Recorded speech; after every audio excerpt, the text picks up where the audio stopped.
Sheesh. What's going on, everybody? Welcome back. Welcome back to the stream.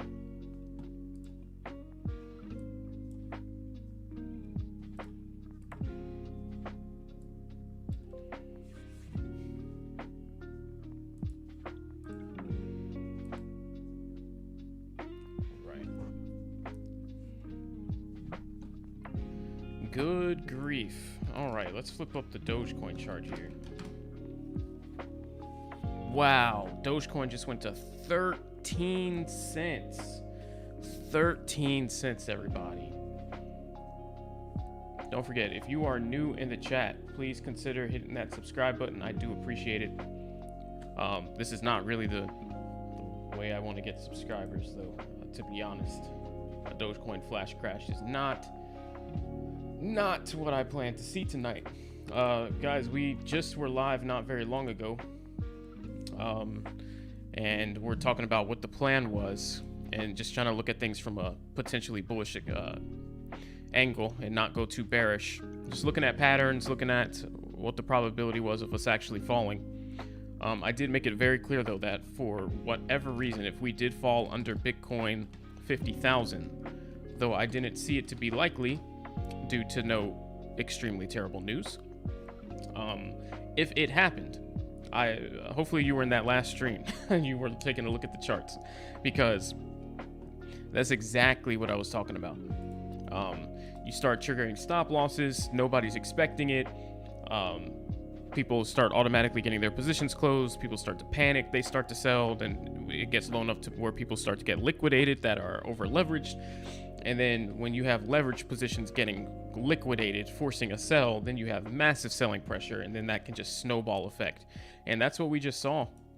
A snowball effect of selling. You can see how the red candles on Bitcoin here started off at a relatively decent size and just increased in size over time, especially as we got to here. And this is really where I said I mentioned the panic zone would kick in. If we not just went under, but we didn't hold, and we started holding like 48s, 47s, that's when you know you're in trouble. And sure enough, I mean, we just snowball sold all the way straight down, flash crash to Bitcoin 42,000 out of absolutely nowhere. And the Dogecoin market just folded, absolutely folded as soon as that happened. Bitcoin fell another 10% or so. But the thing about Dogecoin is it actually was starting to recover a little bit better than Bitcoin was. It really hadn't fallen very much from where it came from, because let's just flip back to Bitcoin's chart. If you flip back to Bitcoin's chart and you go to the daily just to take a look at where Bitcoin started, Bitcoin started at about 58. That's actually a pretty massive percentage gain, or sell-off rather. Man, that is just incredible. Again, I'm not going to be overly bullish just to make everyone feel too good. That's not what we really do here. That being said, we still need to see how these candles end up closing. All right, but we should still be a little bit worried. But take this as an opportunity, depending on how you feel personally, to buy Dogecoin at a price that we have not seen it at since April. All right, because look at this. The last time Dogecoin was under 16 cents was on the first move up as it broke into the teens for the first time ever. All right, and that was on April the 15th. So if you have not seen these prices since April 15th and we're hoping you'd see them, this is your chance. Doge 13 to 15 to 16 cents. So if you believe Dogecoin is going to succeed, I'm not saying just YOLO all in right at this moment at Doge 15 cents. It could pull back even further. We could see a Dogecoin 12. We could see a Dogecoin 11. It's not out of the picture, obviously. All right. But that being said, don't be afraid to buy dips if you believe in a project. And maybe just scale into the dip buy. It's still very volatile. What I'm going to do is side by side this just so we can keep an eye on Bitcoin as well, because that's really important. Obviously, Bitcoin's what led the way. And I'm going to obviously delete the inverse head and shoulders here for now, because we've crossed that line. Don't forget, guys, I know it's not the best, most exciting stream, but I was asleep. So please hit that like button if you haven't, if you appreciate me going live and covering this for you guys, and maybe we'll have a pretty full house tonight. All right. Hey, what's going on? Welcome back. I know you were just in the last stream. Amanda, hey, how's it going? Haven't seen you in a while. Noah, hello. Cedric, hey, how's it going, man? Aso, what's up? Pantry, what's going on? Good to see you again. Seven, the rug pull. Is this going to go down more? And what's going on, Bryce? Is this going to go down more? That is a good question. Now, if you're saying more from 13 cents, I would not write it off. All right. Here's the thing, where I'm sure nobody expected this to happen. I'll be honest, I didn't even expect Bitcoin to fail the 50,000 level because just news wasn't that bad. But that's what I said. Keep your mind open. I didn't forecast that this crash was going to happen.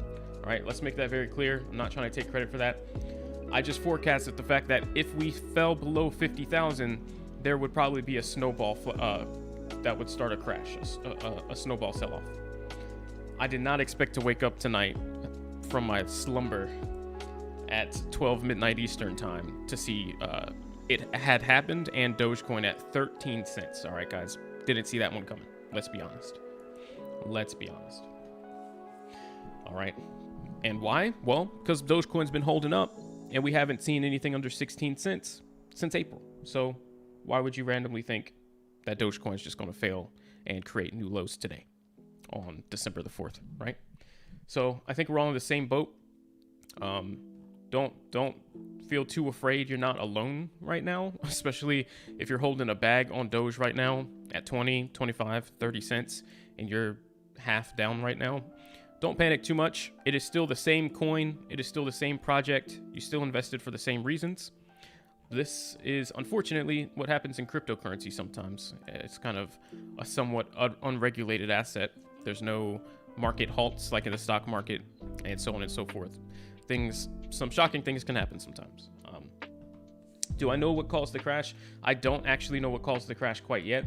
If anyone has any insight on what caused the crash, please go ahead and let me know.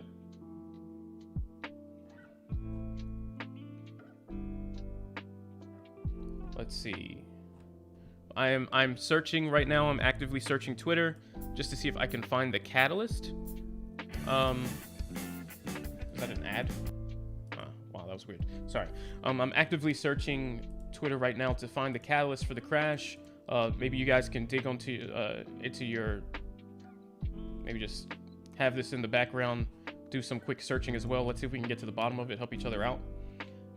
Let's see. I know for me, I'm going to check Bitcoin Magazine. They're usually a pretty reputable source, but they usually cover bullish things. Like, okay, 13 minutes ago, El Salvador just bought 150 more Bitcoin. Well, that sure isn't what just caused the market movement. I'll tell you that. Yeah, they don't have anything here. So let's just search Bitcoin. If you search Dogecoin, guys, people that only look at Dogecoin and don't look at the market leader when the market leader is causing the moves are usually just going to be spreading FUD and nonsense. So look for information on Bitcoin, not Dogecoin articles. Dogecoin didn't cause the crash. Bitcoin did. This is looking just like a failure of price action so far. I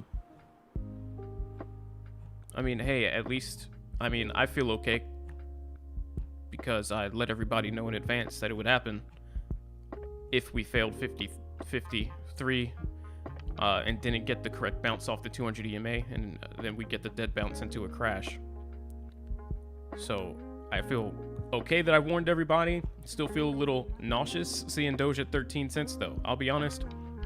That's going to shake up the crypto market just a bit.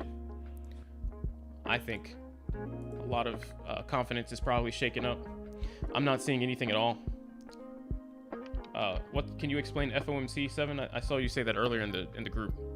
Am I holding any Doge? Yes. Oh yes, I'm holding plenty of Doge. Like I mentioned to you guys, just being fully transparent, I load up on Doge when I see it at the prices I like. So Doge 19 was one of my favorite. And so as it sat at 19, each time that it pulled back to 19 and I got a chance and had some money, I did throw it in there for Doge. Doge 19, Doge 16, and anything under that. And here we are back at Doge 16. Obviously, if you could have scooped up the bottom there at 13, 14, 15 cents, good for you. In my opinion, yeah, obviously I'd want to wait this out. But Bitcoin could recover here and go back above. It could have been a severe overreaction. So I'm probably going to buy a little bit more right here, just to be honest. Average down a little bit, and then hold on to the seat of my pants and wait for the next thing to play out. Because I'll be honest, it's going to be a little impossible to predict what's going to happen next. As far as I could see, was the break of price structure and then the snowball dump effect. What happens next is going to be up to how people feel about it, how confident they're feeling in the market. For those that are a little, and don't forget guys, we've got about over 30 of you guys, 10 likes. If you guys are appreciating the content and the honest coverage, please consider hitting that like button for me. It's free of charge to click, but it does greatly help out the stream. That is all YouTube's algorithm really cares about, except for comments. So thank you so much for the support.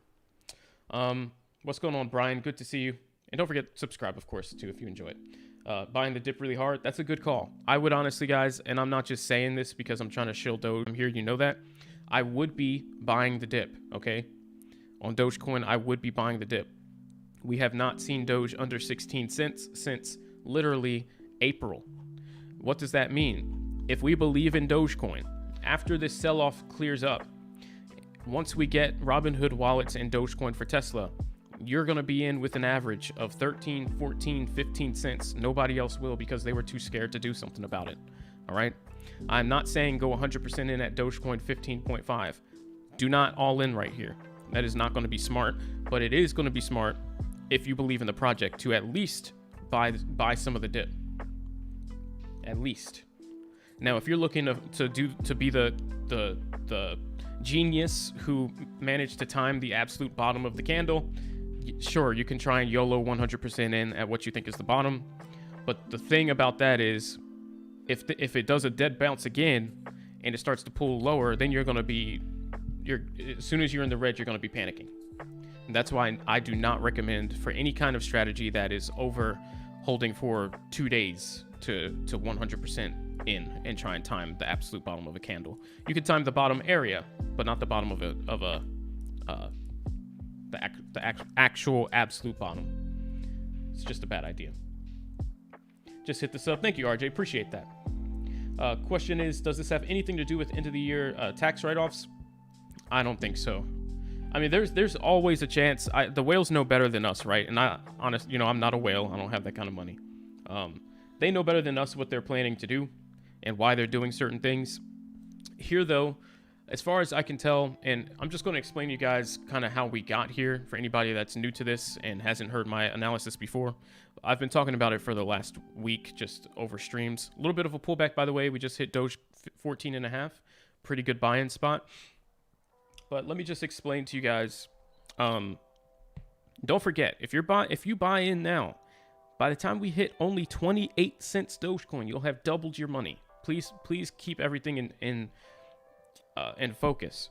But at the same time, understand breaking below a support level we have not broken at any point since we broke above into the teens in April is going to make people feel a little less secure in their Dogecoin investment, and they're not going to take the supports as seriously. 16 was super strong. That's why we saw a big continuation sell-off once we broke below it, all the way down to 13.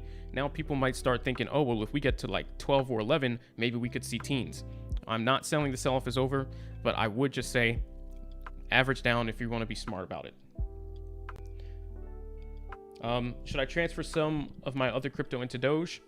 Honestly, I would if it has not sold off as much as Dogecoin has. And I'm just saying that not because I'm some Dogecoin fanatic that can't accept reality and Dogecoin's dead, right? I don't believe it is. But that's because I know that Elon Musk has made it very clear that he is still behind the project. He has his financial advisor, his personal financial advisor over there I think at Tesla, or maybe it's just his personal one, is in a part of the Dogecoin Foundation on his behalf. And that should tell you something right there, speaking for him. He's also involved in the project. He still tweets about it.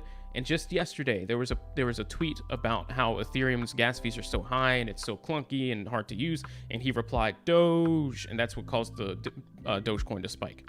He is still active in the community. It's obvious he still is interested. So though Dogecoin has showed some temporary signs of dying in like cooling off as the hype has cooled off and people have looked around, the project is far from dead. There's a lot to come, and we will probably see 40, 50, 60, 70 cents by Q1 of 2022, especially because that's when we know Robinhood wallets are coming. That was confirmed by the COO a couple days ago on Twitter. So what I'll do is just explain to some of you guys kind of what's going on. Again, welcome to the stream. Click subscribe if you haven't. I do appreciate it. But more importantly, just click the like button so more of you guys can find this and get some answers. Because I don't know how long we'll be live. This is the second stream today. I was actually asleep, and I happened to wake up and check my phone, and I opened Webull, and I saw a massive red candle on SHIB, and I'm like, why is SHIB at 34? I swear I just went to sleep, and it was 4,000. And then I said, that's weird. That means Bitcoin must have pulled back if it followed. And then I looked at Bitcoin, and Bitcoin was at 43. And I'm like, what's going on? Well, what does that mean Doge is at? And then Doge is at 14 cents. I'm just like, it's like a GIF where you just throw everything out of frustration. So anyway, so I'll just explain a little bit of how we got here. So as you guys know, there's an account, and I'm not throwing this guy under the bus whatsoever. I'm just being extremely realistic, because you have to keep in mind people's expectations and emotions are what drive decisions. All right, so we know that there's an account on Twitter called Plan B. All right, and he had some very high expectations and firm expectations that a lot of people just really believed, like religiously believed that we were going to hit. All right, you can see here's his account, 100 trillion USD. You can find him on Twitter. It's actually really reputable. I would recommend giving him a follow. I follow him, and I still take what he says pretty seriously. All right, 1.6 million people follow this guy, and he does technical analysis. He has this really complicated model. It's called stock to flow that considers all these different factors and gives out price projections. According to the price projections that have been correct for like the last 8 years, month over month as well. By the end of November, the target was that we would be at 98,000 by the end of November, and then 135K by the end of December. As we got towards the end of November, it started to become kind of clear that we may not hit that price target. So keep in mind, here, 23,000 likes on these tweets. That means there's probably like 50 to 60,000 people that are actually looking at these tweets that didn't actually interact and engage with it, or more, hundreds of thousands even. A lot of people looking at this information, spreading it around, discussing it with their friends, discussing it on stream like I was. Expectations firmly set. Everybody, we're bullish. We're buying, we're not selling. We're going to hit 100K by the end of November. No matter what happens in the market with FUD, no matter what happens with the technical indicators, short-term, bull flag, bear flag, we're probably not going to miss. And this guy was even halfway through the month firmly set, thinking we're still going to hit it. Then some FUD started to kick in towards the end. He's like, guys, I think we're actually not going to hit the target. And then we actually did miss. Now, I let everybody know that when you've got 1.6 million people looking at something, and then FUD starts to kick in, and they no longer have reason to believe so firmly that we're on track to 100K, there could be some negative feelings that kick in, and then they say, all right, well, this model, it just failed. So it's no longer religiously correct anymore. So they throw all their hope out the window, because now the streak is broken, and they're like, all right, well, he can be wrong. Anything can be wrong. And they're not going to trust 98K now, and nor are they going to really trust 135K or whatever the future holds. Now it's just, these are all just guesses, speculation like everybody else, right? So that introduces bearishness to a large amount of people. So that's one catalyst. That's not the main catalyst. And props to Plan B for doing what no one else is even doing. So thanks for trying there.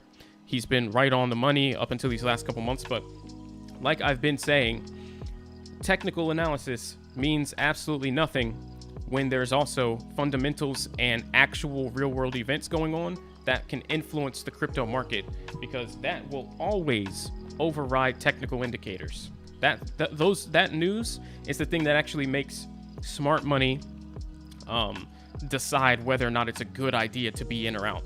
And it's the thing that makes retail traders, if they take it the wrong way, panic and overreact. So always use technicals as a complement to real world events. So anyway, I won't keep talking too much. The other thing that happened, and this was one of the main kickers here, was to just add the icing on the cake. We already know that the Evergrande information was one of the biggest FUD spreading events that have come out of China. Unfortunately, it's no longer just spreading unnecessary fear, uncertainty, and doubt. Evergrande actually released this yesterday, just depending on what time zone you're in. If it's still Friday for you, then it was today. And here's what it said. I won't read the whole thing again, but here's basically what it said. They're doing their best to figure everything out. The group is taking a comprehensive view at all of their overall financial condition, considering the interest of their stakeholders, yada, yada, yada, and they're doing their best to pay everyone back. It says, as of the date of this announcement, the company has received a demand to perform its obligations under a guarantee in the amount of approximately $260 million. In the event that the group is unable to meet its guarantee obligations, it may lead to creditors demanding an acceleration of repayment. Like, okay, you guys better hurry up and give me my money back. And then it says in bold, last thing, shareholders of the company and other investors are reminded to exercise caution when dealing with securities of this company. So they basically they said, hey guys, we are some risky business right now. We might not be able to pay everyone back. We might be going under. Please be careful investing in us. It is extremely risky. So they said themselves that they could be going under and might not be able to pay their people back. And that, I think, was one of the biggest red flags possible. We know that the Evergrande news before caused a market sell-off on crypto. Right when we were, I think, here. I can't remember which one it was. Or maybe it was right here when we were towards the top, and that started the pullback here. It killed all of our momentum. But big pullbacks came when the Evergrande information started setting in, and then we start to see big bounces in the positive upward direction when some news came out that other companies were actually stepping in to assist, were buying up some of their assets, were investing in the company to help them not go under, and that they might also be getting government assistance. And we've just been doing this back and forth with price action as good news has come out, good rumors, and then bad rumors saying, actually, it's not true, it's not going to happen. But that from them, I think, was kind of the last straw. Them coming out themselves and saying, hey guys, we are not in a good spot. Just heads up. And so I think all the smart money is deciding, there could be a market crash here. These guys, the whales, please keep in mind, they are the investors. Some of these whales are the ones that have invested in Evergrande. And that's why there was a whole concern about Evergrande going under. The whole thing is big money investors that invest in the stock market and the crypto market are some of these people that also invest in assets and have invested in this company. And if they have leverage positions or just positions in general open, and they need to pay margin fees and whatnot, and they just need to have enough capital to sustain those positions, and Evergrande is holding a lot of their money and can't pay them back, they're going to be forced to close their positions. They're going to get liquidated. They're not going to be able to pay their margin fees, and they're not going to be able to answer the margin calls.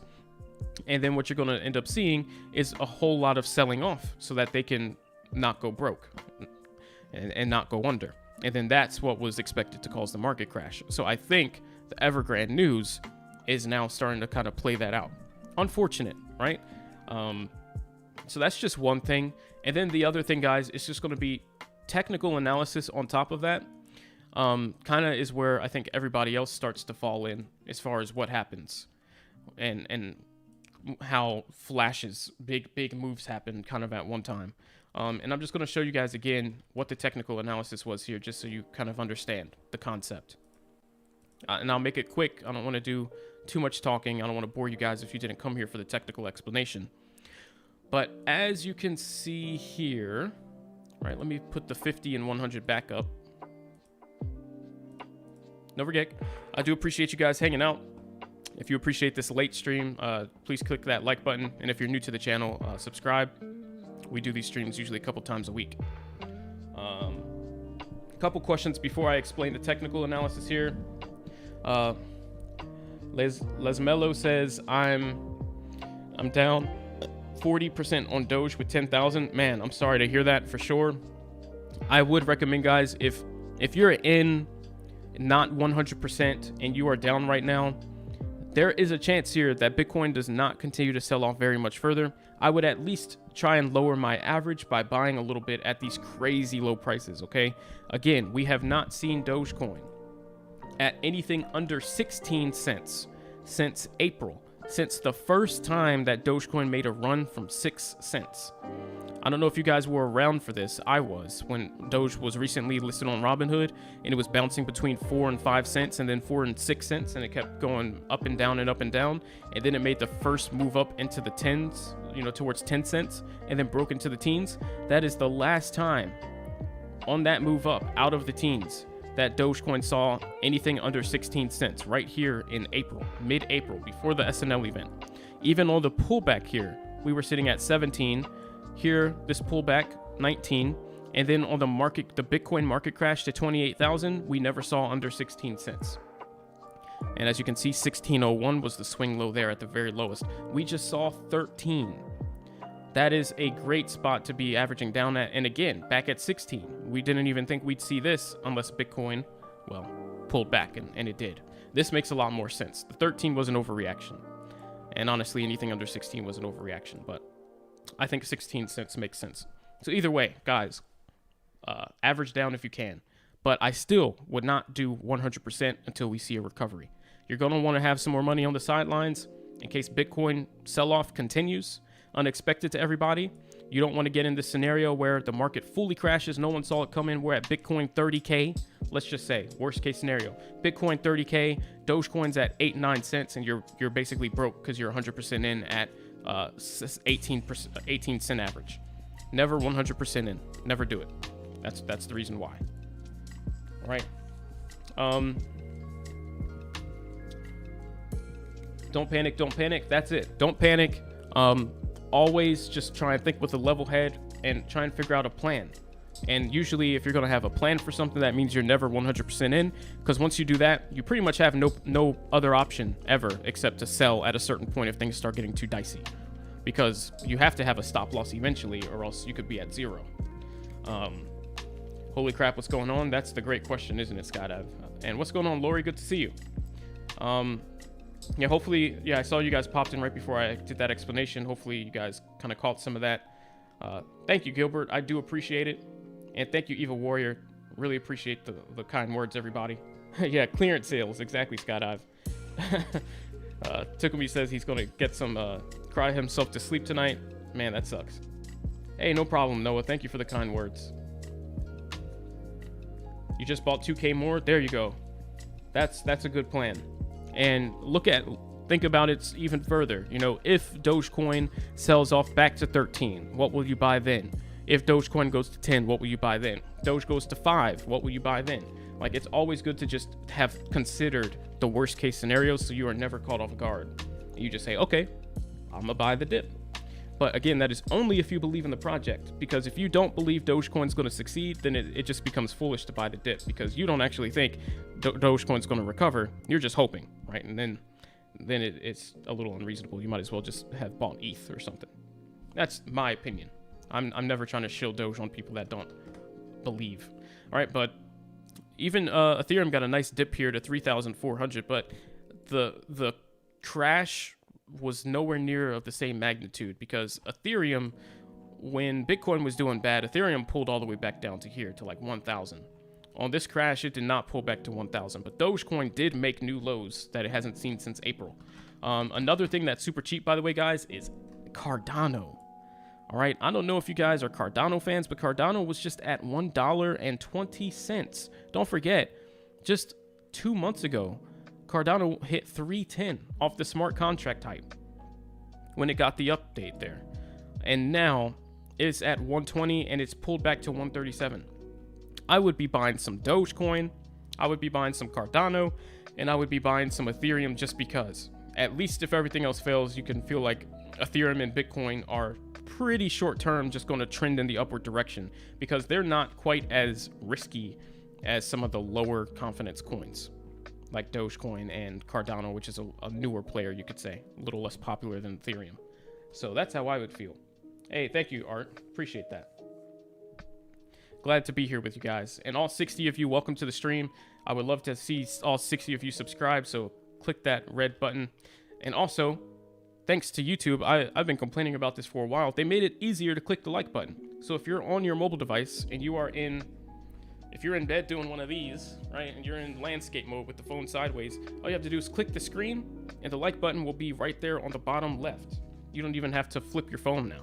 So if you haven't done it already, try it out. It's pretty neat. Because my complaint was like, every time you ask someone to like, they have to manually flip their phone, undo the video, click the like button, then come back. Now it's right there on the screen like it should be. Thank you, YouTube.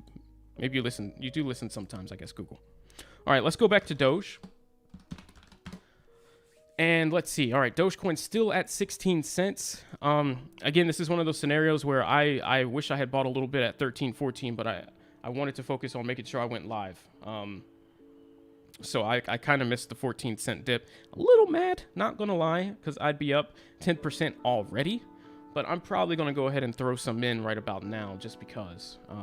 I recommend you guys do the same, just to be honest. Not financial advice. I'm not a financial advisor. All right, YouTube, don't ban me. All right. Now, from a technical analysis perspective, why did Bitcoin end up flushing and why did Dogecoin follow? I'm just going to explain this to you guys really quick for anybody that was not in the last stream I just did a couple hours ago or the ones earlier this week. So as you can see, there's some key levels here on Bitcoin. Let me go to the daily chart, not the weekly. Key levels here on Bitcoin everyone was looking at. So obviously you can see on the daily time frame, which is one that holds the most weight, even though institutions typically trade on 4 hour, the daily is even more conservative. So there you could see the upper resistance here from this move was sitting right around 60K, 58 to 60K. And that's where we found resistance here. We started to do a whole lot of bullish patterns here. If you went down to the 4 hour time frame, you could see some potential bullish moves forming. I'll temporarily hide this. You see a bullish flag forming right here. All right, it did end up failing, but that's besides the point. Bullish flag, head and shoulders formation was beginning to form here as well. And then at the same time, we also had a broadening descending wedge right here. And then on top of that, we also had a potential bullish reversal pattern that happens all the time, where you get a big sell-off move, this consolidation here, where it's tight here, it broadens, and then it narrows again, and then it shoots back up to where it came from. It happens all the time, and it started to happen right here. We have the two-legged move down, the tight right here, it broadens, hits the peak, bounces off support as well, then it starts to tighten, and then it heads back up. All technical indicators were indicating we would go up, which is another reason why people would start to panic if it didn't hold. And so we're looking at five different patterns that indicated we should be heading up here, on top of all of the bullish, stock to flow and everything else that everybody else listens to as well. RSI oversold, MACD crossover, like all indicators saying, all right, we should be going to 60K pretty soon. All right, well played. If anybody manipulated this move, very well done. The concern, though, is that there were a couple support levels that we were nearing. And this wasn't even really a concern, but just something to be really aware of. And that's the fact that the main supports here were 53,000. Let me go back to the daily time frame. And you can see here, 53,000 was one of the main supports. If you take a look here at the bottom of this candle, it was right at about 53,300, let's just say. You can see a little bit of support here, resistance right at that same spot at right about 53,000 flat, which also gives another level of support to this line, or resistance if you're on the underside of it. And then you look here, whole lot of wicks that use this as a floor. So you can see here, rejection wick right there at 53, almost. Here, support at 53, 53.2, 53.2 here, actually right here as well. More support. This was actually a pretty strong level. So 53 was the first warning sign. If we break below 53,000, then you should be a little concerned, but the real level to keep an eye on is 50,000. And there's two parts to this, so please bear with me. The real reason to be concerned, or the real level to keep an eye on, is 50, because we could break below 53 and everyone panic, but 50 is probably going to be the area where we caught. Why? One, it was also a strong level. You see support here, consolidation there, the bodies were holding there as well, and resistance here, support here. It was also technically a strong level, but at the same time, big main numbers like 10, 20, 30, 40, 50, also numbers that are multiples of like 25, 50, 75, 100, and then multiples of 5, multiples of 2. Those are typically numbers that people look at and create mental, if they are not looking at a chart, mental levels that create some kind of emotion, that trigger some kind of feeling. Like surely if we break above 50,000, we might be able to hit 60. You know what I mean? Or surely if we break above 25, we'll be to 50 soon when we double. So anyway, we have technical support, we have mental, emotional support, and on top of that, aside from price action support, we also had 200 EMA support on the daily time frame, which is the strongest indicator and time frame combination here. So now we've got three reasons for this to be a strong support: price action alone, mental, and EMA indicator on the strongest time frame, the strongest EMA. So there was 3 reasons why we should not fall below that. That being said, with all of those things in our favor, you would expect that most people would feel extremely bullish and expect that we are not going to crash because we have like 10 reasons why we should be holding, which means you're going to get a lot of risky people going in on leverage, saying, all right, I'm bullish, let's do this thing. And they're going to have, if you know how leverage works, you can leverage up to 100x your position, but that also means you lose money 100 times faster if it goes in the other direction. And if you don't have the capital, the client you're using, as soon as you lose, you go down too fast, you don't have money, they say, all right, you're broke, we're closing your position. They force sell everything and you have $0 in your account. So that is called getting liquidated. All right. And so that's what happens when you over leverage your position. So we have that. We just have bulls in general that weren't thinking it was going to happen. And then we've got retail traders that are prone to panic, that could see this as a very clear level of buy the dip, or if we go under, yikes. What ended up happening? Well, earlier today when we did our earlier live stream, we fell below 53, but we actually came back up on this candle here. We closed above it. That was a good sign. And then on the next candle, obviously I can't go back in time here, but this candle was, the bottom of it was right about here, and we had bounced and were coming back up to potentially close above 53K again. So everyone was starting to feel relatively positive. Then all of a sudden, after I went to sleep and ended the stream, we saw this massive sell-off come, where for some reason in this same daily candle here, Bitcoin started to lose that ground, and it just sold off to here. Now, I think at this point, people started to say, all right, well, if we couldn't hold above here, then we're probably heading down to 50K. And the problem that I said in the last stream was, with all of those indicators pointing towards 50K being the extremely strong support, if we don't hold 50K, and by that I mean not we just dip a toe below 50K for 1 second, but if we fall below 50K and it's clear we're not going to hold, which means we go like 49 and then start touching 48 and there's no strong bounce out of there, people are really going to panic and say, oh my goodness, we must be selling off hard because our strong level of support isn't holding. And then people are going to sell off. Then you're going to get people's stop losses are going to be probably right under 50 or right under 49. Those are going to automatically trigger sells. And then when that happens, you get panic and strong sell-off pressure from stop losses, which means that then the price goes down further and eventually you start liquidating people who are over leveraged. If you've got a lot of people that bullish and that confident on that much leverage and they get liquidated, that means that they're being forced to sell their 20 to 100x positions, which could be millions of dollars per person worth of Bitcoin. And so you add all of that selling pressure together and you get a flash crash. And I think that's exactly what happened here, because as you can see, if we were just to go onto a shorter time frame here, it wasn't just all in one candle, but you can see that this was actually a really slow and controlled sell-off that snowballed out of control without being able to be stopped for a long time. We started today at 58,000. We just touched 42. Now, someone can do that quick math for me. I'm not going to do it right now because I'm not going to get it right. I can do 10% pretty easy, but that was way more than 10%. All right, we sold off a massive percentage move in just a day.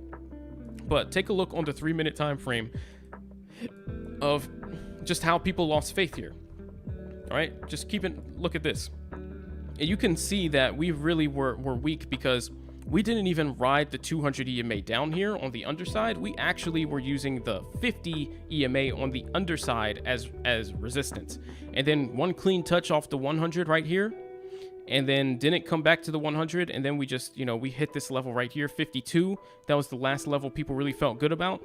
And once we got down to 51 again, and then we passed that previous low right here, everyone just started to really dump. And you could see the sell-offs, stop losses getting triggered. All right, and then there was a bounce right here at 50 because everyone's like, oh, this must be the bottom. We saw a big rejection wick as soon as we hit 49.1. People are like, all right, buy that up. But then you can see the weakness here. It did absolutely nothing, and that's when everyone panicked. All right, and you can see the snowball effect. Then down to 47, a little bit of a bounce. Didn't even make it back up to 50, and the real big sell-offs here. Massive all the way down to 42. And obviously, Dogecoin was already low, because Dogecoin, Dogecoin was sitting at about 19 cents. So if Bitcoin's going to flash crash, Dogecoin's not in a great spot. And we already talked about that. If Bitcoin went to 50,000, Dogecoin was probably going to be at 16 or 17 cents. And so then Bitcoin went quickly under 50,000, which yanked Dogecoin below its support line of 16 cents. As you can see right here, this is exactly what happened, guys. Huh. Okay, well, that's cool. In the last stream, we said if Bitcoin hit 50,000, that would probably be 16 to 17 cents Doge. And you can see that is exactly what it was. So right here, wait, let me take a look. Make sure I'm not lying.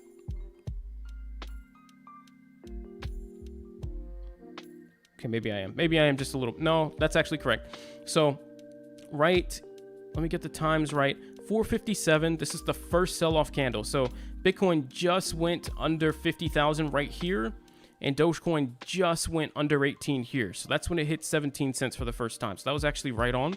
And then you see this first bounce to right here. When Bitcoin sold down to 47,000, that's when Doge went down to 16 cents. Which was probably all that people thought was going to happen reasonably, right? But then this next move is what really killed it, because Dogecoin's now, like I said, we haven't been under 16 cents since ever. We have never pulled back and been under 16 cents. Only time we were under 16 cents was before, for anybody that just popped in, was in April when we first got out of the single digits and made it up to the double digits, like 10, 11 cents. That was the first and last time that we saw anything under 16 cents. Ever since then, Bitcoin market crashed to 29. We only saw 16 cents here. When Bitcoin went back up and pulled back to 29 again, we saw 16 cents again. We never went under. So now you have Dogecoin at dangerously low territory. Let me zoom back out. Dogecoin at dangerously low territory, and you yank Bitcoin down another $4,000 instantly, or $5,000, another 10%. What ends up happening, Dogecoin had nothing left to give, and it flash crashed on its own, because now you broke that level of support that no one also thought was ever going to be broken, and then everyone panic sold, especially the paper hands, all the way down to 13 cents on Dogecoin. And now you can see a lot of people bought up Bitcoin here, because we bounced from 42 all the way up to 47. Dogecoin, and let's look at this. That's a little over a 10% bounce. Dogecoin also did like a 10-ish% bounce on its own, so not too bad. Dogecoin did go up from 13 to 16 cents. So pretty much an equal recovery, even though it doesn't look like it, because this wick is way more drastic. If you do the quick math, it's about the same percentage bounce. So Dogecoin isn't doing too bad, all things considered, but you can see if you look at the percentage down on the day, Dogecoin definitely took the hit. Bitcoin's down 11% today, almost 12. Dogecoin's down 20% today. Pretty crazy. So that's where we're sitting. Now, right now, Dogecoin is back under 16 cents. And again, my advice is going to be average down, guys, for now. If you are not at this position where you're 100% in, which hopefully you're not, if you've been following these streams, I've been telling you guys, do not do that. It's way too uncertain of a market. It's just not wise. Hopefully you have some money set aside to buy dips. Do not look at this and say, oh, well, what if it goes down some more? That's why I don't want to buy right here. That is the worst thing you could possibly say. Scaling in, trading wisely means when you hit massive price targets on the way down, you buy some there. If you don't know if it's the bottom or not, you want to get something in there. You want to at least bring your average down a bit, because what if it is the bottom? The only way to know if it's the bottom is once it bounces and it goes back up to where it came from. And you can't say, oh, we have a confirmed bottom, because at 20 cents, you're like, I would love to buy 15. 15 comes, you're like, oh, well, what if this isn't the bottom? The only way to know if it's not the bottom is if it goes below 15. If you're sitting there and it's holding at 15 and you're not buying, what are you doing? And if you're waiting till it goes back up to 20, then you missed the whole dip. What was your plan? You do have to you have to have some kind of play to actually execute on buying the dip, right?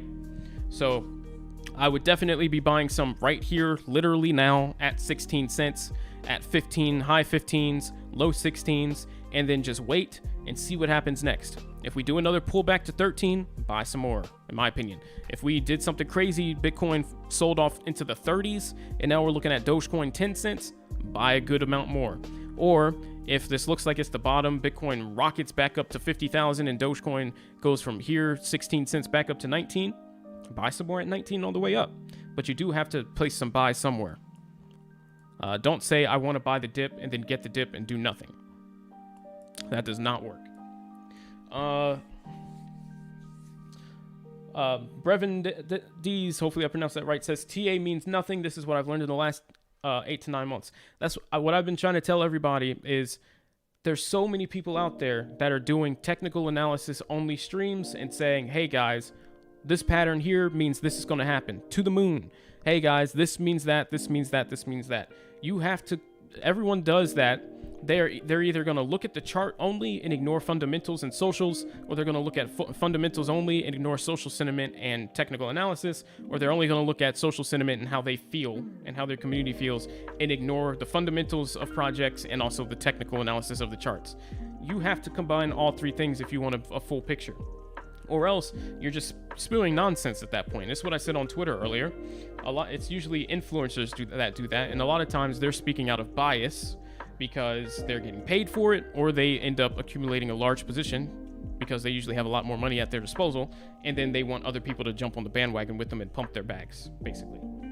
But you have to look for people that actually talk about technical analysis and fundamental analysis and combine the way that people are actually feeling into a full realistic picture. I know there's a lot of feel-good content out there, but if you're trying to make money, feel-good content is only going to get you so far. Hence why I go live, because there's not a lot of that out there for free. Live for free. Helping out my friends. If you guys enjoy this content, please click subscribe and also click the like button so that YouTube will share it with more people. Would appreciate it. Thank you. Like I mentioned a little bit earlier, if you're on mobile and you're in landscape mode, which means the phone is horizontal, not just up and down, you can just tap on the screen like you were going to scroll forward or backward or pause it. And if you're on the latest YouTube update, the like button is actually bottom left right there. They just added that. So if you haven't tried it out, give it a click. Let me take a look. Noah says, I bought in more. I'm now at 650, worth holding 4,000 Doge. Awesome. I just bought 100 more. Good stuff. I'm glad to hear it, guys. And what I'm hoping, we get a bounce right up to 18, 19, 20 cents. And those that wisely bought the dip are now up, and they have a good average, and they're feeling good. There's no reason to panic. Let's be honest. There is reason to panic, okay? Never mind. There is reason to panic, but just play it the right way, and then there's no reason to panic. If you play it the wrong way, then yes, you should probably panic. Art with me says, I'm 1 cent under my average thanks to throwing a lot in at 13. Should I sell when we hit 17 and see what happens? Wow. Should I sell when we hit 17, see what happens? I would say definitely no. I would say no. Here's the thing. The reason I'm saying that is because it has nothing to do with the personal feeling about Dogecoin. I'm not even overly bullish about Dogecoin. All I know is that Robinhood Wallet's Q1 and Dogecoin for Tesla probably around Q1 as well, or maybe a little sooner. Those things will cause Doge to go 30, 40, 50, 60, 70 cents pretty quick. $1 is obviously a target. Will we hit it? Maybe. We'll see. So I'm looking at, with Dogecoin, a little bit of the longer game. And if you can afford to not scalp, I would probably not. Because if you could instead just have an average of 16, 17, or 18 cents and hold long term, I think that's way better. And you'll be doing a lot better than most people. Now, if the project ends up failing, all right, at least you had a great position and the odds were in your favor.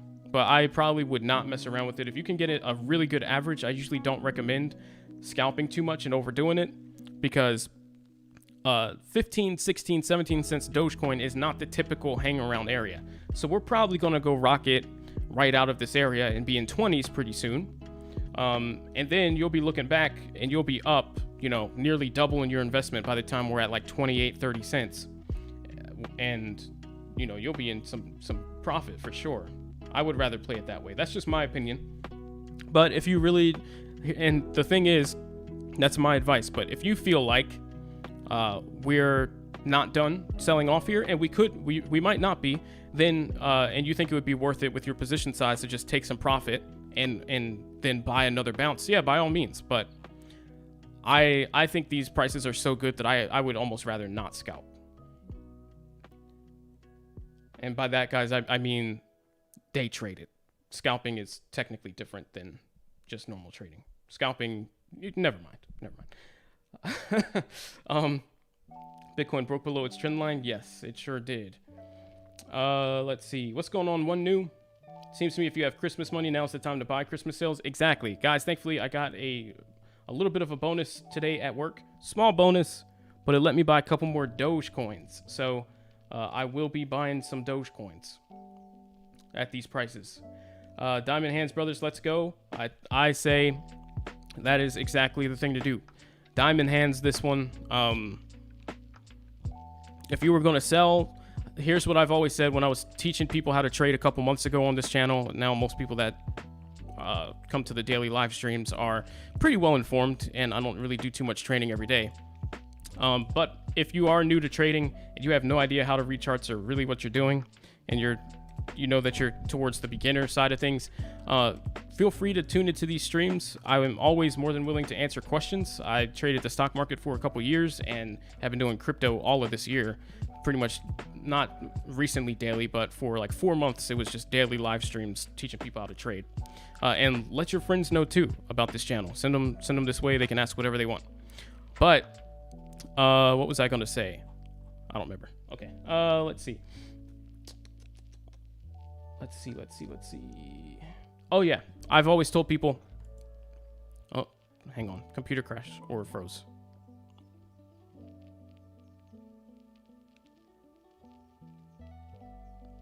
Okay, there we go. Panic mode for a second there. Let's make sure we're all right. Need to turn my GPU down. I think it's getting a little toasty. Crank that down a little bit.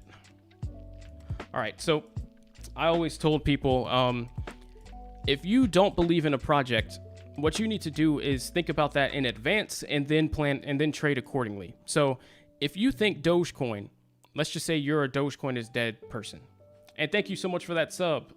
If you have your sub notifications on your account set to public, it will notify me like Ralph did.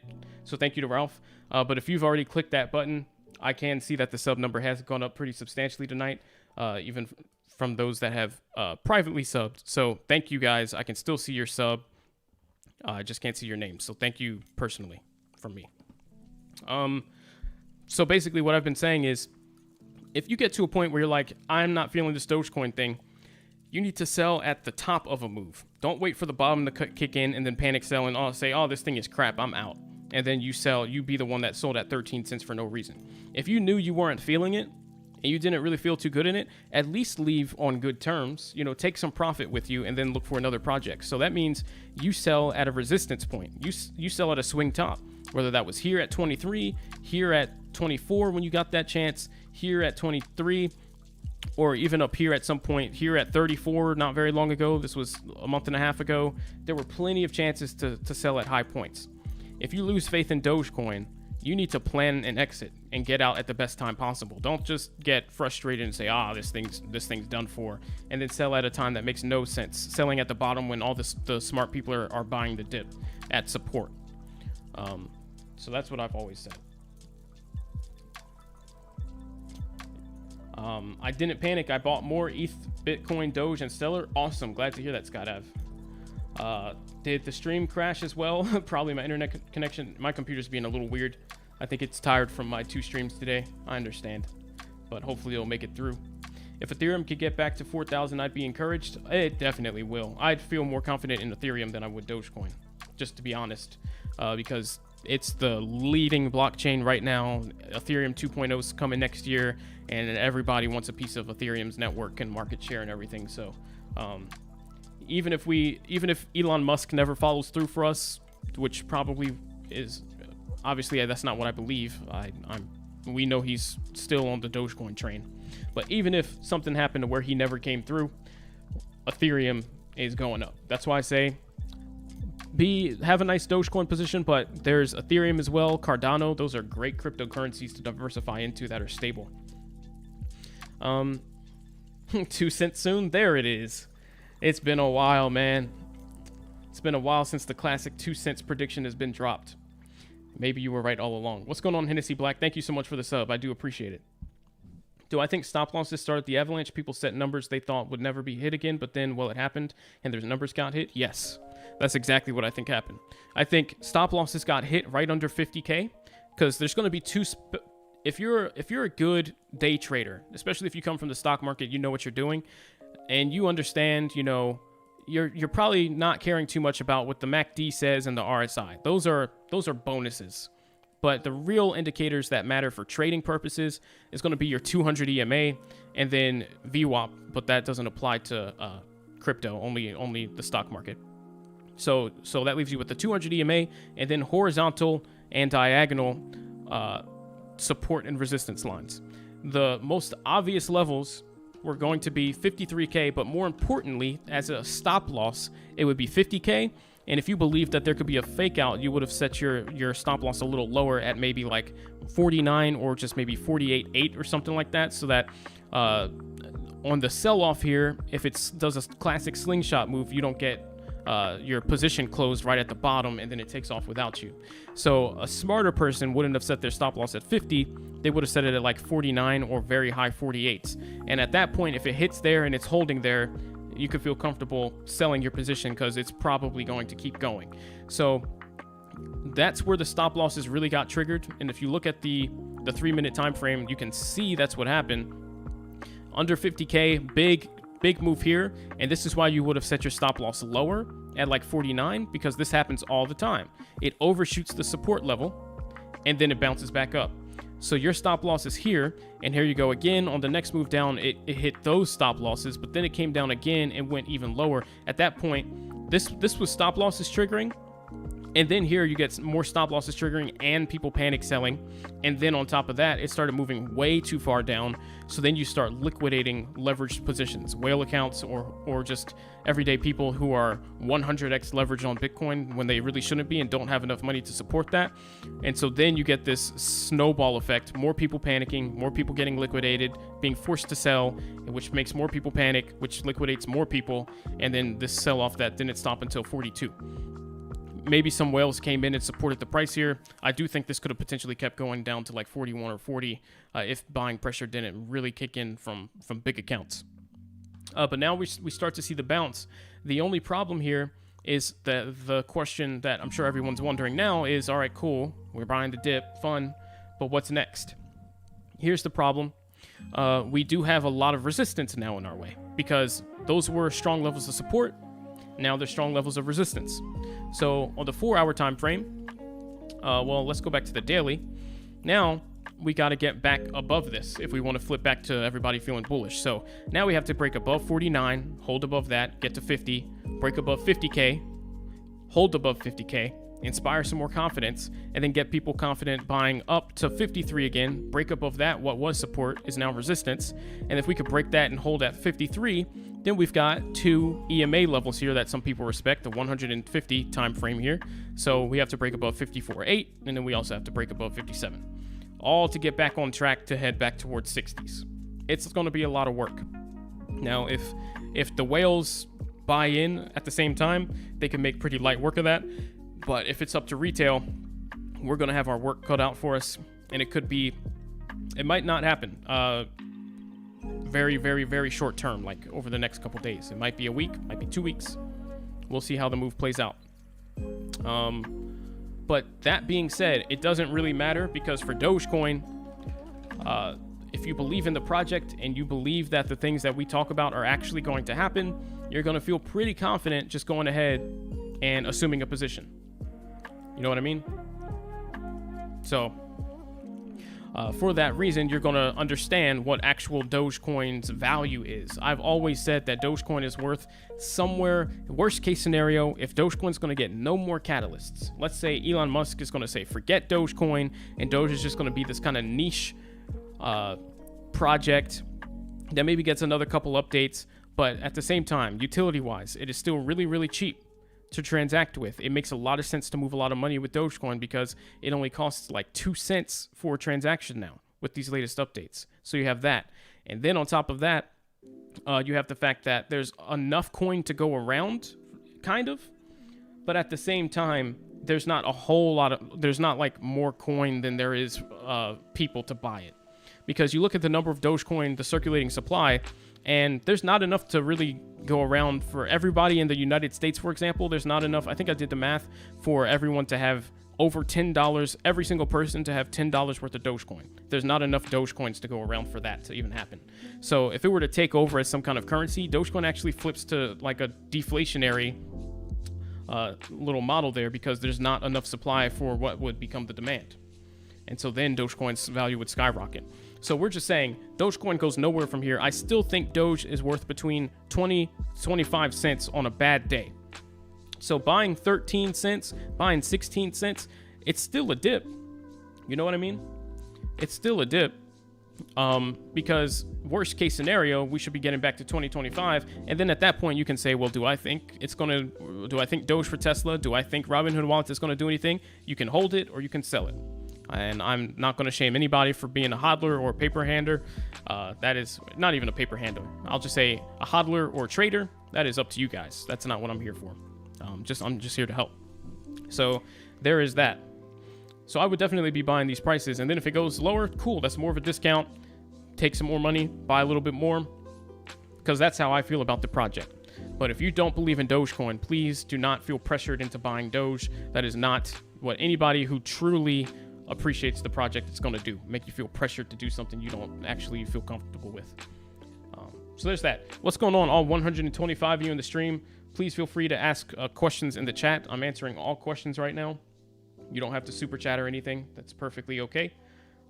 Would just love to hear from you guys. And then also click the like button too if you're appreciating the free content tonight. I do appreciate it. That will just help in exchange for the free stream. Just help share it with more people. So Doge new all-time lows. Yes, Bryce. So yeah, just for those that are just popping in, which is a lot of you, Doge just saw the lowest prices that, and I'm saying, I feel comfortable saying all-time lows here, because when we think of really Dogecoin, most people aren't talking about Doge at 4 to 5 cents. That's pretty historic. That's when we were on Robinhood only and barely anybody knew about Doge. I started seeing it for the first time around that time, and I was trading Doge, I was scalping the move from 4 to 5 cents, and I didn't know anything about the coin, to be perfectly honest. What I'm talking about is ever since Dogecoin first caught some traction here and got some hype, and moved from 6-7 cents into double digits, 10, 11, 12 cents, and then broke up into that area. Dogecoin never, ever, ever did a substantial pullback. And you can just look at the daily time frame here and see that, the 4-hour time frame here and see that. Never did a significant pullback below 16 cents, no matter what. You look here, this was Dogecoin 17 on April 23rd. You look here, this is Dogecoin 16 on 6/22. And then when Bitcoin hit its absolute lowest point there, when it hit that like 29,000 mark, that's when Dogecoin hit 1601, which was the record low. Dogecoin has not ever pulled back, even when Bitcoin was down under 30,000, has never pulled back below 16 cents. And here today, we just had the recipe for disaster. Again, what ended up happening, Dogecoin's price was already too low. There was already some fear in the market. Bitcoin flash crash pulled Dogecoin down from a price that it was already low. So it was already getting really uncomfortably close to that all-time low, that support at 16 cents. And then Bitcoin did a part 2 crash where it dropped another 10% in just a couple minutes. And that really yanked Dogecoin down below that support level. And then at that point, everyone panicked. Stop losses triggered on Doge, same thing. Not really leverage, maybe a little bit of leverage, but mostly panic and stop losses triggering. And that's why we saw the massive flash down to 13 cents. Now, that would be a great spot to buy. Hopefully you guys were able to buy up if you were quick with the fingers. When I went live, we were still at about 14.5 to 15 cents. Hopefully you're able to buy that dip.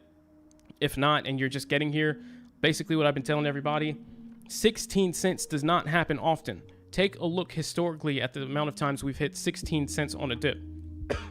Excuse me. 1, 2, 3. This is the 4th time ever, guys, since January, the 4th time. This is a very rare dip to buy. So if you believe in Dogecoin, then go ahead and buy some Dogecoin at the dip. Please do not be one of the people who say, oh, hindsight's 2020, who when the Dogecoin's at 20 to 25 cents, they're thinking, man, if only we got a pullback to 16, I would buy that up in a heartbeat. And then we get the dip that you talk about, and you say, oh, well, what if this isn't the bottom? And then you scare yourself out of taking a position, and then you wait until Dogecoin's back to 20 cents, 21, 22, 23, and you're like, man, I should have bought at 16. Right now, in this moment, you have the opportunity to buy that dip. All right, so if you're feeling that dip, if this is the price you've been waiting on, the thing that I think freaks people out is they don't really know what they're doing too much, and they feel like, oh, we're at 16. If I buy now, what if it's not the bottom? Because I have to all in. So what if I'm wrong? Just don't all in. I know it sounds overly simple, but scaling into trades is what will make is the first step to being a successful trader. Because you have to understand that you're not some crazy genius that's going to be able to predict every single move. And part of trading is consistently being wrong, but then being right more often, or at least, and there's different trading styles. There's ones where you're just right more often than you're wrong, and so you remain profitable. Or there's ones where you're smart about what happens when you're wrong. Even if you're not right more than you're wrong, your gains are way more than your losses. And so you end up on the green side versus red. All right. So the only way to execute and get to that point where you're in profit and you have a positive win rate, or at least profit, is going to be by taking some chances. So if you have a position, average down, but still leave some money in case it's not the bottom so that you can average down again. And then if something crazy happens, you'll still have some money so you can buy that. And now your average each time you do that bumps down a little bit. So let's just say you bought here, here, here, and here. Your average was here, but each time it came down a little bit. And now, next thing you know, your average, the last dip you bought was 8 cents. Your average is 12. We bounce. We're back up to 24. You've doubled your money. We get a Doge. We get the Robinhood wallets. We move up to 36. Now you've tripled your money. Dogecoin for Tesla comes in. We're up at 70 cents again, 80 cents, and you're feeling like you're rich. Just play it slow. That's all you got to do. Just scale in. Do not just YOLO all in. That is usually the fastest route to failure, because then you start making emotional decisions. You're like, oh, I'm down, I'm in the red, I'm down 50%, I have no money to average down. You feel like you're trapped, and then you start asking, should I sell? Should I just get out? Should I just cut my loss? And then you don't want to trade again. Trust me, I know, I've been there. And don't forget, guys, hit the like button if you don't mind. It's actually, sorry to say this again, but we've got a lot more people in now, so it's actually pretty easy to do. If you're on mobile and you're in landscape mode, if you just like wake up the screen, they put the like button on the latest YouTube update right under the bar where you can skip through the stream. So just check it out. It's pretty easy to click these days. So please click it if you enjoy the free content, and also subscribe, of course, all 160 of you. Good to see you guys. This song got a little loud. I can't really hear it.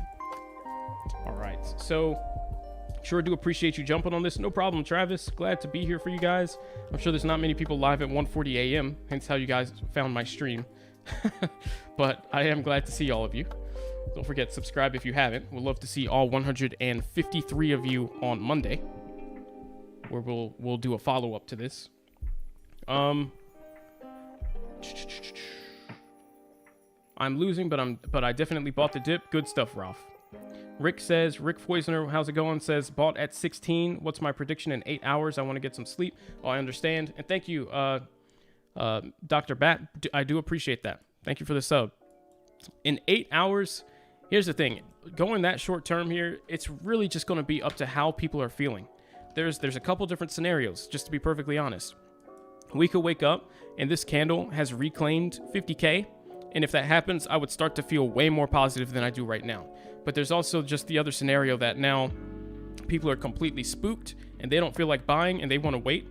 And if this really has to do primarily with the Evergrande news really making people feel some kind of way, a negative way where they don't want to have a position, I would not be surprised if we linger in these prices some more.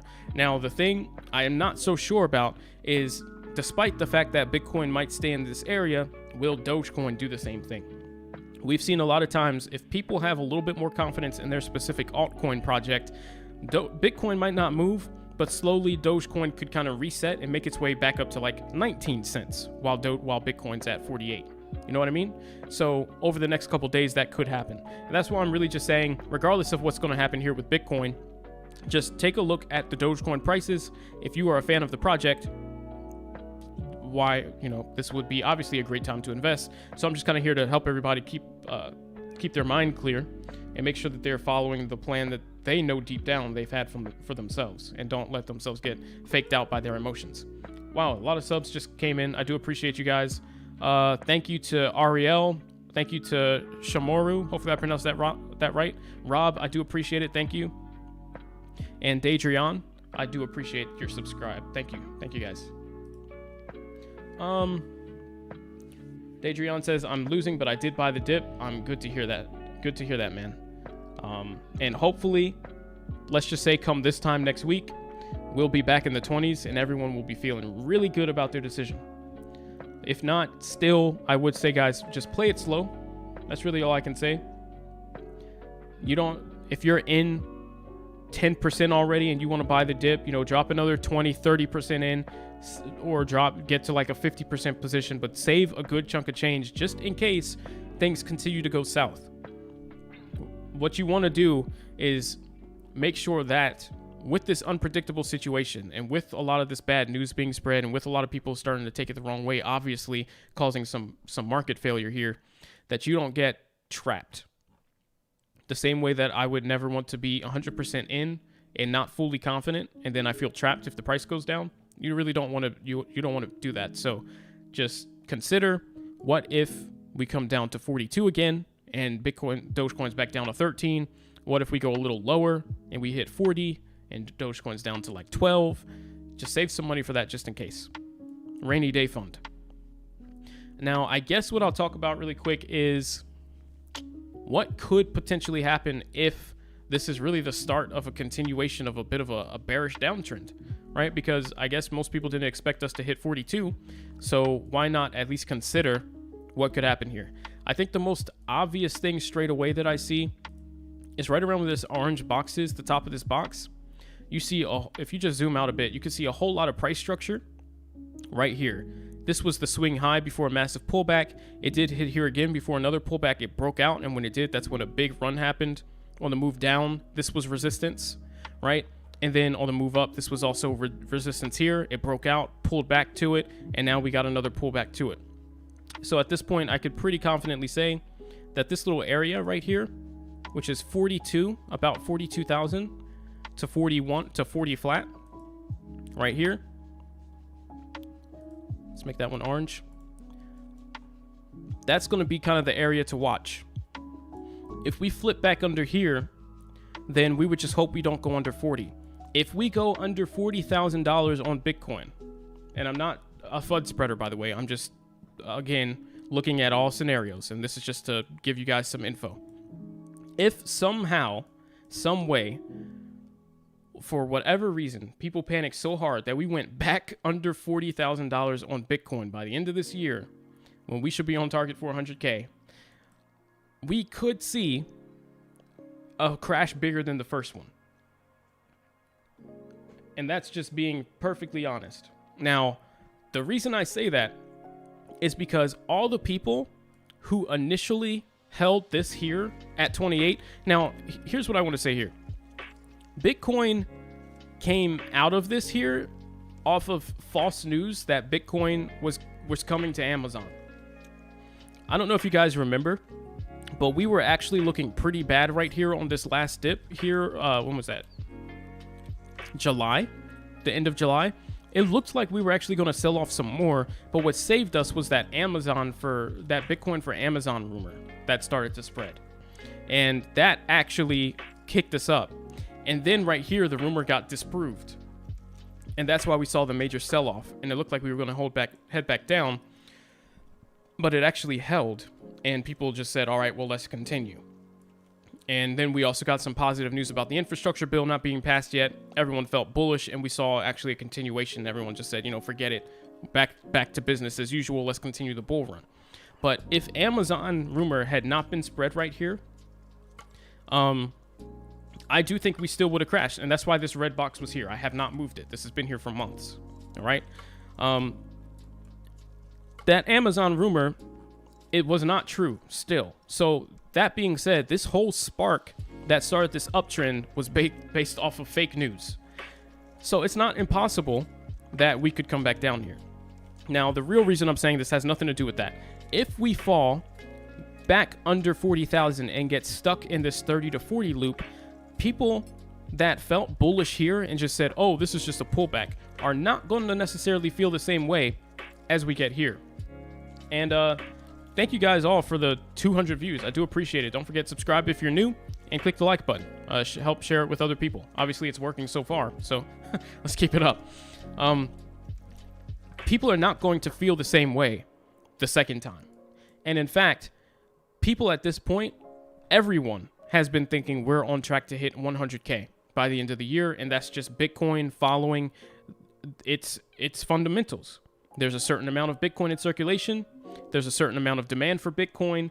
We know with the halving events and then there's the mining setup, the halving events. We know that Bitcoin pretty much has like a laid out price target plan for the next like 20 years of where it's going to reside, or 4 years of where it's going to reside over time, and where the price should fall based on supply, demand, and mining difficulty and all of that.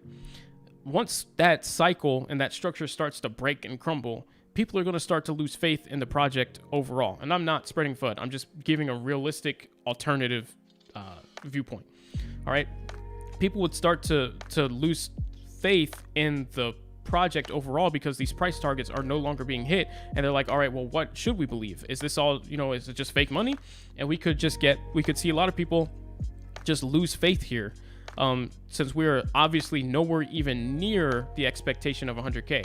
You got to keep in mind, El Salvador and other countries have been getting excited and on board with this. Massive institutions, billionaires, starting people that were doubters a couple years ago, getting behind Bitcoin. And then all of a sudden, Bitcoin to 40, 30,000 when it should be, everybody said, oh, Bitcoin 100,000 guaranteed. And we're still selling off, about to crash. It's going to a lot of people, just look like a whole fake money-making scheme. And we could really see a disgusting crash down to maybe even under 20. And that's just being honest. But I don't think we're going to see that happen. Let's just be clear. All right. I'm just throwing it out there because we're talking. That is probably what would happen. But I don't think we're going to cross the 40,000 level. I don't. Genuinely don't. All right. So a couple more comments from you guys here. Yeah, thank you, Hennessy. I do appreciate the subscribe, man. Thank you. Mariano, what's causing this major dip? Just a couple things. The main thing, and what's going on to all 210 of you guys in the stream. Glad to see you guys. Man, I can't believe it's 2 a.m. Thank you all for the good questions. So one of the main things, in case, a lot of you guys just popped in, so let's show it one more time. Let's just blast a tweet out right now to let everybody know. If there's anybody else following me that wants to hop in, and the live stream right now, come hang out. And let's just share the link and add some more to the party. Why not? Let me show you guys the tweet really quick. If you guys want to follow me on Twitter, where I retweet a lot of this important information, just like in a separate window, just you can open up Twitter, and it's at 2020 Tech Reviews. That's my Twitter handle. Anyway, this is what really, I think, sparked the crash. It sparked the downtrend that led to the crash. China's Evergrande, we know that most of the drastic, substantial pullbacks that have happened over the last couple weeks have been regarding China and the FUD being spread around Evergrande possibly going under and then getting liquidated and not being able to pay back its investors. Basically, there were a lot of people that have been saying, oh, that's just FUD. Oh, it's just fake news. Oh, and then we had a lot of rumors where people were saying that basically there's other companies that were coming in and more than willing to help Evergrande stay afloat. All right. And so because of that, yeah, we saw pullbacks, but it wasn't everybody panicking because everybody believed one narrative or the other. But now we got some information directly from Evergrande. They released this on Friday, December 3rd, yesterday for some of you, and today for some of you as well. And basically what they said, I won't read the whole thing, but they just said, as of the date of this announcement, which was yesterday, the company received a demand to perform its obligations under a guarantee in the amount of $260 million. And then they made this disclaimer. In the event that the group is unable to meet its guarantee obligations or other financial obligations, it may lead to creditors demanding an acceleration of payment. And that's something that they may not be able to do. But everybody's going to start asking, get me my money, hurry up. And it says, shareholders of the company and other investors are reminded to exercise caution when dealing in the securities of the company. So Evergrande themselves warned everyone, hey, we could be going under. We might not be able to pay everyone back. The way it's looking, it's very uncertain, and we're going to publicly give everyone a warning. Be careful investing in us because we might not make it and we might not be able to pay you back. So that, I think, universally freaked everyone out because the whole idea here, and this is why, Evergrande has billions of dollars worth of investors. A lot of investors that are invested in Bitcoin, Ethereum, maybe even Doge, ADA, and other projects. They also diversify into other things. They might have a whole lot of money and invest in companies like Evergrande and real estate and all kinds of different sectors, the stock market as well, just like they did Bitcoin and other things. Here we have these guys, and usually they don't have a whole lot of cash on hand, and they wisely open up certain positions really smartly, just like hedge fund, you know what I'm trying to say, on margin.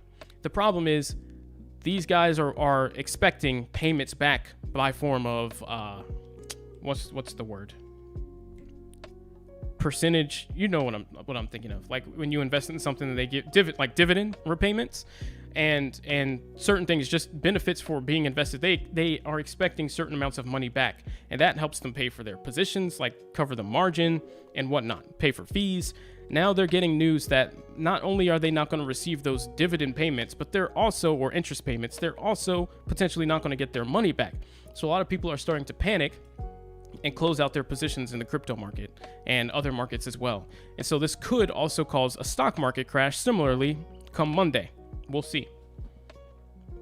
On top of that, though, there was also some other things. Technicals, what I explained to everybody, the fall below 50,000 is what did it. That was not a level anyone expected us to crash below. 200 EMA, mental level, and also strong support level. The 53 was the first warning. 50 was the last warning. And under 49, I think everyone's stop losses also triggered, and we just saw a snowball effect that really caused a flash crash. That's the quick summary. Meta Doge, what do I think?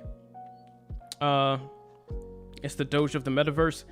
It might do all right, but I would just be a little wary of that because they're actually working on a Dogecoin bridge for Ethereum. So I think it's only a matter of time before that would be obsolete when the real thing gets ported over.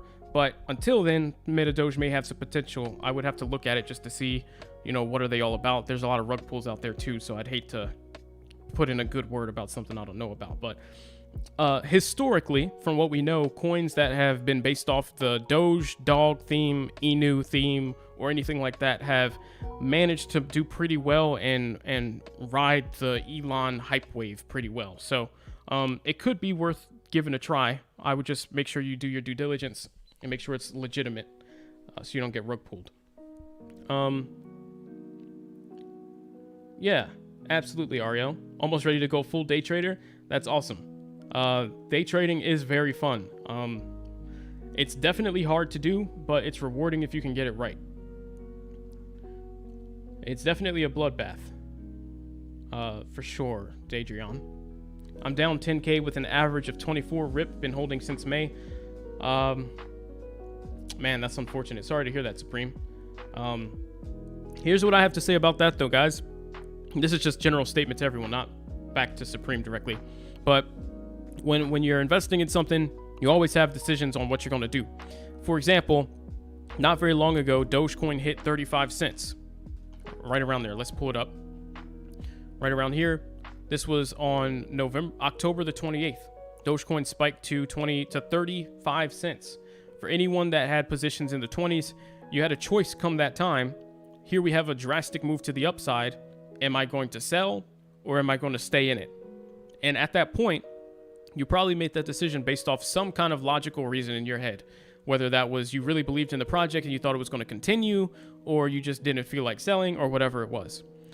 When you make that decision, it also comes with the risks. Like, what if we don't see another 35 cent bounce for a while? What if it doesn't go beyond 35 cents till next year? What if instead we get a pullback to where it goes to 20? What am I going to do if it goes and makes a move similarly in the other direction? Right? There's always the both sides to consider. So like Supreme said, he's been in since 24 cents, and now he's down. But at the same time, you know what I mean? Like a month and a week ago, he was also probably up like 15K. So it's just part of and that's perfectly fine, by the way, Supreme. I'm just mentioning that. It is part of the hodler's package, should I say, because things don't always go to the green side. So I feel you there. I'm also down a little bit as well. So I'm right there with you, but it's kind of that price we pay for not selling when we get a little bit of a bump, waiting for the big move. So hang in there. We will get there soon, I believe. Hopefully you believe too. Obviously you believe too because you held. So power to you. Chamaru says, I have not logged.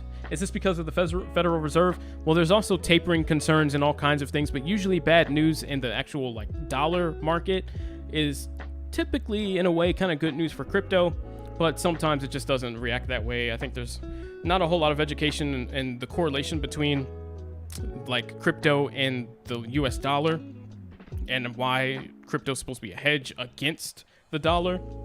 And a lot of times we see negative news regarding the US dollar, and then it just somehow translates not just to the stock market, but then also crypto, and everyone just panics. So it could also be because of that kind of stuff. Barco. Could be. Have not logged into my account for almost a week, and until a couple minutes ago, noticed Doge dropped like crazy. Yikes, that's not a fun way to find out, huh? What's going on? Bought it when it was 3 cents. Just hate to see it back under 10. Oh, wow. Well, at least you're in at a good price. Man, you've been holding for a while. Just some bad news from China. I don't think it's anything too crazy, but I would not be surprised if we saw a bit of a bigger sell-off. That being said, I would keep your position sizes modest, everybody, but still on the way down, not knowing what's going to happen. You know what your risk tolerance is. You know, if something in particular happened, like if Dogecoin went to 5 cents, you would probably hate yourself. You know what that price is if you lost a certain amount of money. So please keep that in mind on top of my recommendations. You have to consider your own risk tolerance and everything. And if it makes sense to you, if you think Bitcoin's going to go to 40 or 39 and Dogecoin's going to drop to 11 or 10, does it make sense to you to be averaging down there, or do you just not want to be a part of it? That's got to be your choice. Me personally, I'm going to just average down. I've decided I want to take the risk because I believe in the project.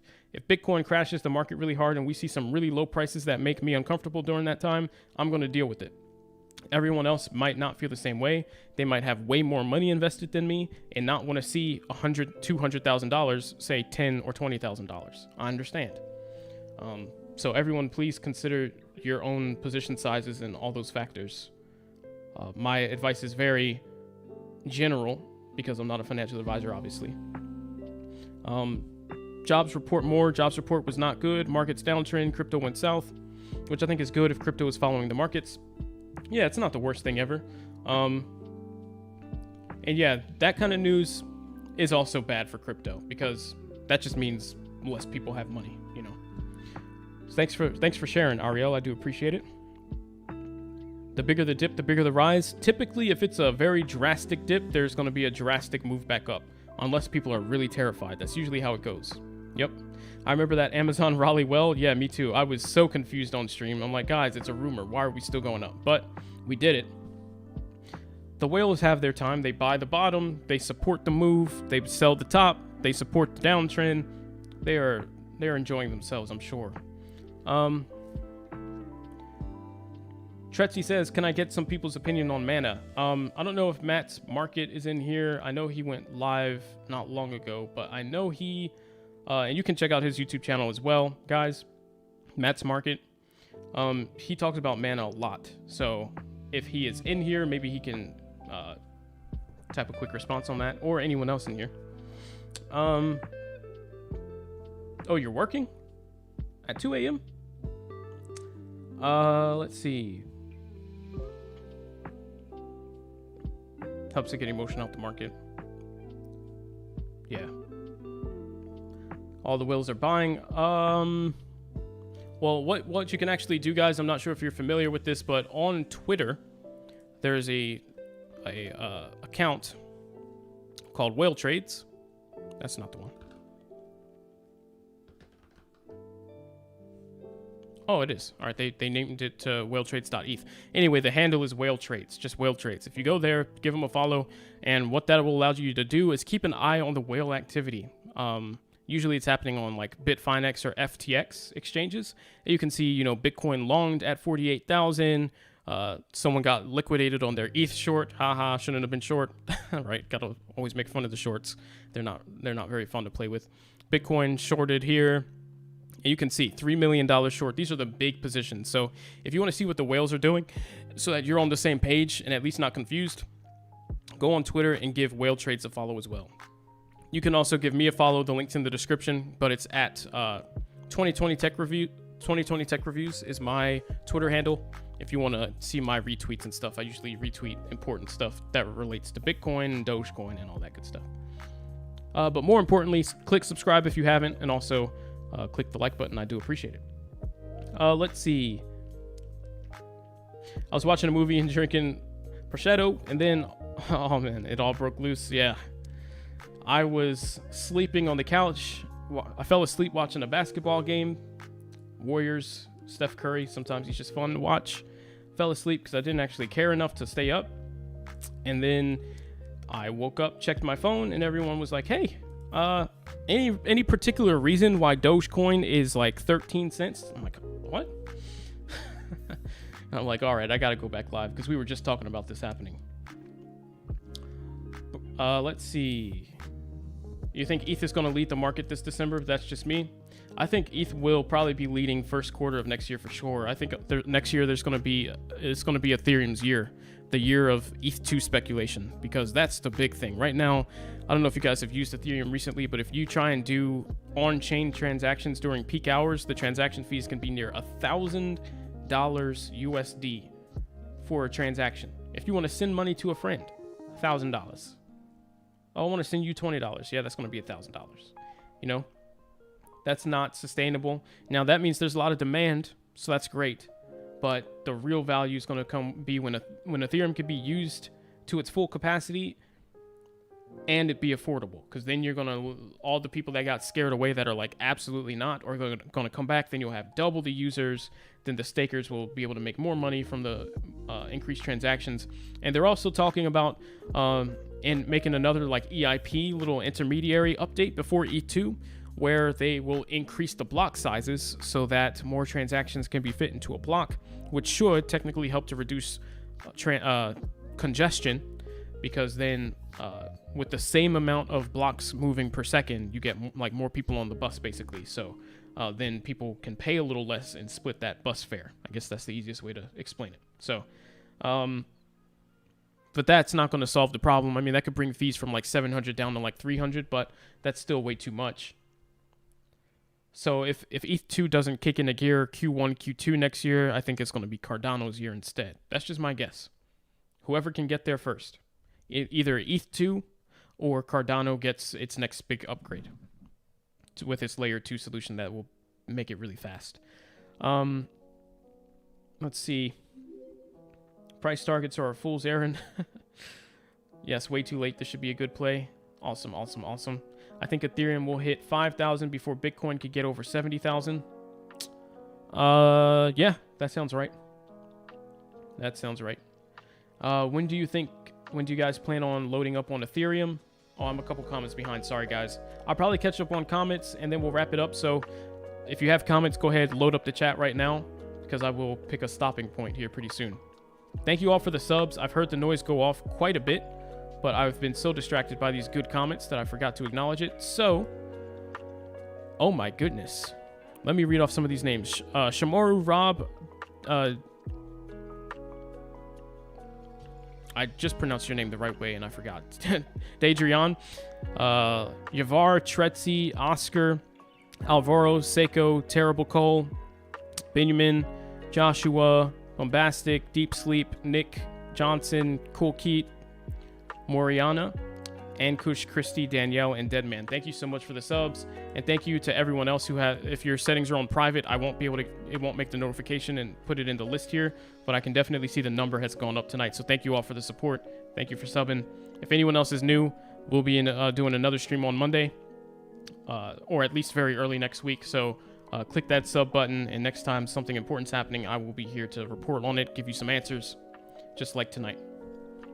And that will be a thank you to Called to Share. Appreciate it. Welcome to the channel. So, when do you guys plan on loading up on ETH, Tretzi says, or best time to buy depending on all possible situations?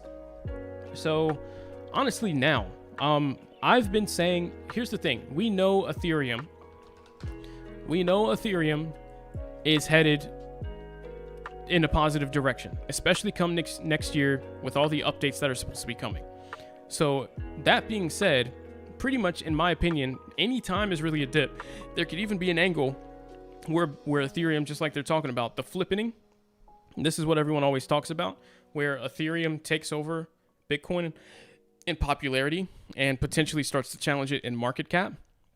There could be a scenario where that actually starts to happen, especially with people losing faith in Bitcoin recently, and Ethereum still being crazy popular with the NFTs and everything else. So that being said, in my opinion, any time is a good time to invest in Ethereum, because you can look like a year out and it's probably going to be up from there. Now, obviously, if you want to look for a dip, I mean, we're at a dip right now and we could keep dipping. But when's a good time to start buying Ethereum? I think yesterday, but now is an even better time because we're at a cheaper price. That's honestly how I feel about Ethereum. It's one of those things where I would put money in it and just not look at it. There's too much demand. It's kind of like buying Tesla, or buying into Apple, or buying into Google, or even buying in maybe even into Amazon. You know that there's a whole lot of demand for the service and for the company. You're not going to care so much about, oh, did I get the best cent price, dollar price? But as long as you see a big positive road ahead for that brand, you could feel pretty confident that in a year or two, you'll come back and be up on your position. That's how I feel about Ethereum. Now, I don't feel that way about Doge, but I do feel that way about Ethereum. Doge is more of a for fun play, and we'll see how it plays out. Honestly, this project is in Elon Musk's hands, and it's in the devs' hands to really make it reach its full potential, whereas Ethereum's already kind of spelled out like Bitcoin, in a way. Hey, what's going on, Benjamin? Newbie to crypto investment. So you're saying now is the best time to buy and potentially buy some more? Yes. Right now, Dogecoin's at 15. I would say if you don't have a position, assume one. Go ahead, start buying some. If you do have a position already at a higher price, buy the dip. But please do not all in. Leave some money for another dip to like 13. Leave some more for a dip to 10. We don't know what's going to happen here with Bitcoin, so trade accordingly. But I would still be buying some on sale. If you believe in Doge and you want it to be in anyway, definitely buy the dips as it goes down. But set some price targets. I would say try and look for some major numbers. Maybe 16 cents. We know that was a key level of support. I'll flip back to the chart. Here's been my numbers. And maybe these other bearish... Did I delete the super bearish boxes I had before? Oh, they're still there. Good. So this was actually my dip zone from way back when. You can see right here. And if you just take a look, that dip zone is... How crazy is that? The absolute lowest I thought Dogecoin would go is exactly where we just hit. And you guys know this box has been here for an eternity, obviously, because this was put on the time frame of July. Anyway, as bizarre as that is, my absolute lowest dip zone where I thought Dogecoin would be the best opportunity we could buy was going to be 13 to about 14.5 cents. That's what I call like the sweet spot. If we could ever get Dogecoin there, I would buy it up in a heartbeat, with the expectation that really our main areas where we could see something happen would have been 16 cents and 19 cents. Those are my realistic buy zones, but 13 to 14.5 being really the sweet spot. So I'm going to stick to my own advice that I would give myself and give that same advice or idea, not financial advice, whoa, easy there, to everyone else. That would be, if it's holding at 19 cents, 19, 20 cents, that's one buy zone. Buy some. If it's holding at 16 cents, that's your next buy zone. 16 to 17, buy it. And then wait a couple cents. If it goes down to like 13, buy some more. And then after that, play it by ear. I don't see it really going under that, but you know, if it went down to 10, obviously that's probably going to be, that's a big number, 10 cents before it goes down to single digits. Everyone's going to look at that as like, oh, well, if it goes to 10, it'll probably bounce. So that means buy that. And so that's my idea.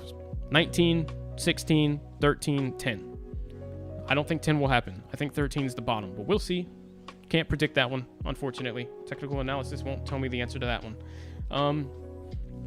I bought 10K at 16.5 and sold at 16.6. Oh my goodness. Well, you made a couple bucks there, so good stuff, Daisy. I would have probably held it, but actually we fell down a cent, so maybe you're the genius, actually. A menace. Deep Sleep says, this might be off topic to what you're talking about. What do I think about the new Solano coin thing? Any info for that coin? I just started hearing about that, and I did not get a chance to research that yet. So let me get back to you on that. I don't have a good answer yet, but I've seen some people start making videos on it. I just didn't get a chance to do the research. I got the time since I went full-time at home dad a few weeks ago by choice. Gotcha. Let's go hodl. Money making season. That's that good hype, Mikey. Appreciate it. Holding Dogecoin and Shiba to the moon. Awesome. To the moon. Hey, let's get that rocket for old time's sake. There it is. Everyone buy that dip. All right, so Omicron. Oh yeah, that was another thing, right? Yeah, I saw some people talking about that as well. Bitcoin crash because it's trash. Wow. Okay, God of War. I see you. Like the likes, my peoples. You hit that like. Thank you, Al. I was at Gold's Gym, then people around me started going crazy looking at their phones, and then you look and went crazy too. That's funny that many people are into crypto now. That's awesome. I'm sure they were... Yeah. Only down 4K right now. I'm not even worried. It's okay, guys. Thank you again, Deadman, for subscribing. But yeah, I would not be too worried, guys. This has happened before. We've been here. We can make it through again. The real thing is, even if you're on the wrong side right now, guys, even if you're in the red, just understand it happens. It happens all the time. The key is to turn these situations into profitable situations. There's two different ways you can do that. You can either trade long and trade it the right way and make it work out in your favor, or you can short sell and make profit on the way down. I don't really like short selling. I hate the concept of it. I really think it shouldn't exist, but it is there, and I have done it before. So it's an option, and it can be profitable. You make money when the price goes down. It is what it is. But I prefer to make money when the price goes up. So if you're on the wrong side right now and you're feeling like you're getting it wrong and you can't get the hang of it, I can help you correct that. I've done it before. Most people that have been on these daily live streams have been in the green pretty consistently. So you can just ask them. Let's see. Yeah, no problem, Tretzy. I sold all of my Apple. Really? Don't buy Doge. Honestly, with the iPhone 13, I probably would have sold some Apple stock too. They kind of peaked with that one. Looks like they're not getting the sales they wanted this holiday either. Kind of bad news. Don't buy Doge or ADA. Well, what would you recommend? My dip zone was always 16.5, and now the new one's 16.5. Now it's the new 16. I think I misread that. Bruno says, what a disaster night. It was not ideal, I think, the way it happened. But it's a great dip zone opportunity. But yeah, pretty big disaster for anyone that did not have the money to average down, for sure. Let's see. Yeah, no problem. Deep sleep. Best way to do your own due diligence, and just start it with crypto. Video recordings on how to start reading charts, etc. There's a lot of good channels. If you catch one of my live streams, I try and go through it and answer any questions. So there is that. But if you just would rather watch some videos and learn how to trade, I would take a look at, let me give you a couple examples. YouTube channels, the Humbled Trader. She's really good. Look for some of her older content. These days, she mostly just does stock market recaps. If you look for her older videos, she actually explains how to read charts and how to trade. Oh, thank you so much, Ariel, for that $10 super chat. Really appreciate you. Thank you so much. And he says, stop being stingy with that like button, fools. Yeah, guys, hit that like button if you don't mind. Thank you so much for that 10. It really means a lot. Thank you. So Humble Trader, you've also got Zip Trader. He does some good stuff. Again, look for his instructional videos versus his market recaps. Trading with Rainer is actually one of the good ones where he does mostly technical analysis explanations. So that's another one you can look at. And then there's a couple other ones too. Like I think they're called like Trade Pro, Trading Pro. Those are a lot of the channels that I used when I was first learning things. And then at that point, once you've got the basics down, you've really just got to put it into practice. Don't go too overboard trying to learn about every single indicator and trying to figure out every single kind of strategy. Literally just support, resistance, trend lines, EMA indicators. And if you can understand that and just trading psychology, trading psychology is honestly the most important one. Understanding the emotions people feel and what leads them to make a certain decision. Because then you don't even need to make lines on a chart. If you can just understand the direction things are going, how things look, and how people are going to feel, you can figure it out. And there's videos on understanding that too. And obviously you're going to want to look up how to read candles probably first.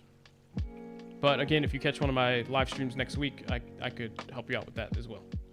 I'm down 20K total. Man, sorry to hear that. What's your average, Night Coder? I'm just curious. I like your music. Is this a playlist on Spotify? Nope. Actually, this is YouTube. It's just right here. The channel is Lo-Fi Girl, and I just click their live stream. This thing like endlessly plays lo-fi, and so that's usually what I play on stream. Let's see.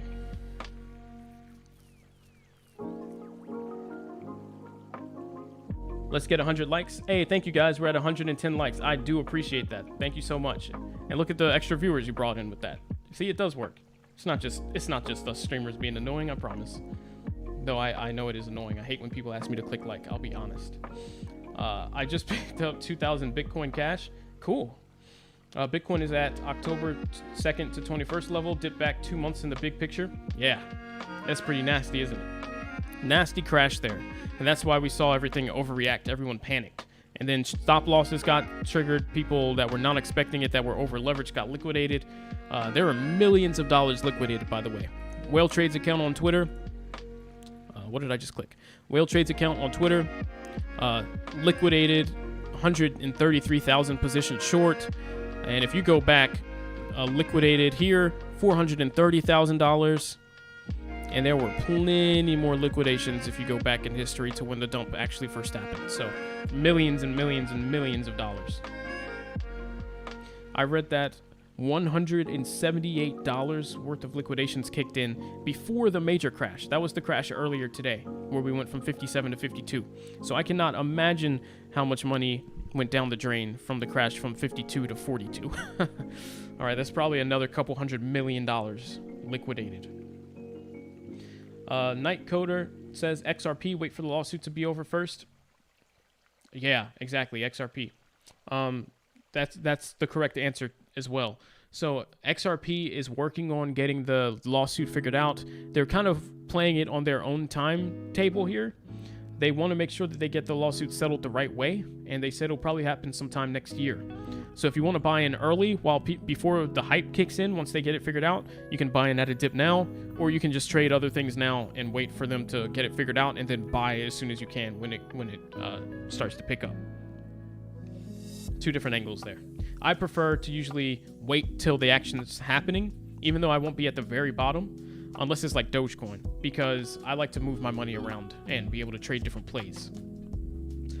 Disaster week with the stock market, yeah.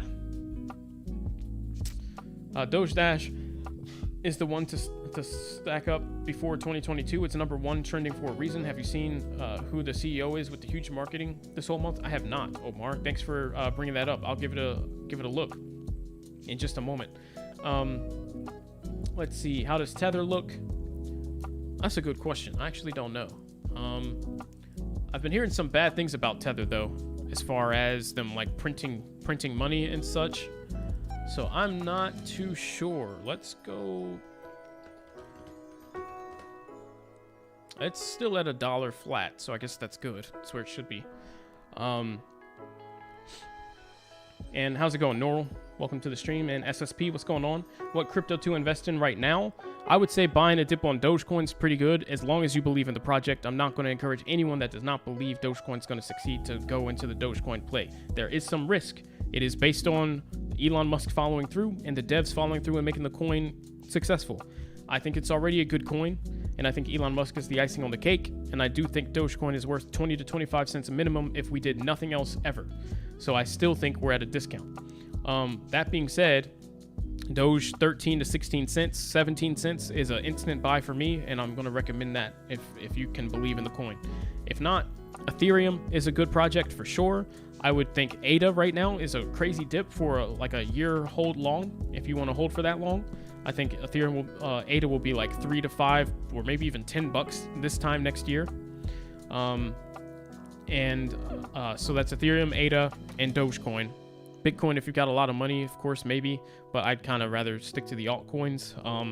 If you want to go further down the list, I'm not too fond of SHIB at this particular price point.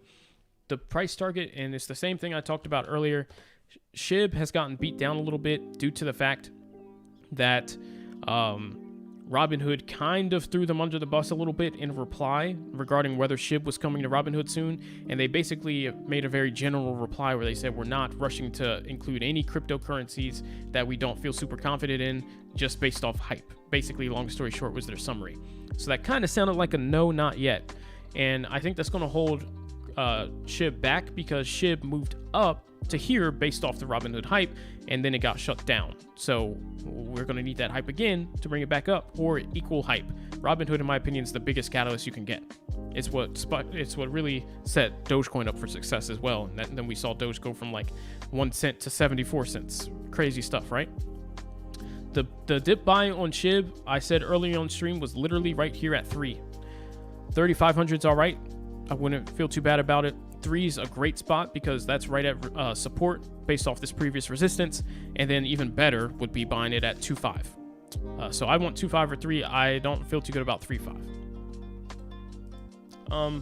And then there's a lot of other cheaper plays. I don't usually show those too much, but I know there's a lot of other like influencers that are getting into like the Floki scene and other kind of Inu coins. They're not my favorite, but what I always say is right around the time when an influencer starts shilling a coin, there's a high chance that coin will go up because then they get all this this exposure. So yeah. You convinced me, man. I'm going to put 500 in Tether right now. Hope it goes up in a few months. No, don't do that. Don't do that. That's not it. Oh, that's funny. First time attending this channel. I already learned so much. Really appreciate you guys. Hey, thank you, Tretzy. Appreciate it. And thanks for the assistance there. Play with Daisy. Yeah, absolutely.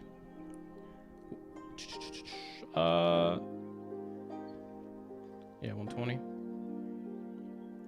Your average is 18. XRP. Snoop Dogg's son playing it on his story and Mark Cuban NFT promoting it. Really? All right, let's take a look at that. Please smash the like button, everyone. Mariano's up late doing this live stream for us. Thank you, Lori. Man, I can't believe it's 2:30, guys. I'm gonna have to go to bed soon, to be honest. Man. I saw Doge at 15 and instantly bought. Said I missed 13.1. Hey, 15's great, and you might have another chance at 13. We'll see. Just keep an eye out. If not, you'll feel really good when we're at 20 cents regardless, so. Yeah, I'd be careful about Tether, too. I'm hearing some bad news, and that could be another reason, too. Apparently, Tether is really, really tied to Bitcoin, like a lot to do with Bitcoin, and Tether is not in a good spot right now. According to the news, Meta Doge is something to look up. Yeah, I'll check that out, Al. Appreciate that suggestion. I am really curious about what they've got planned. I'm always curious about the Inu and Doge themed coins because they always tend to at least temporarily be really successful. So if you can hit the right play, it could be a quick money maker. Stop fudding my bags, bro. XRP Angel is the bullish market over?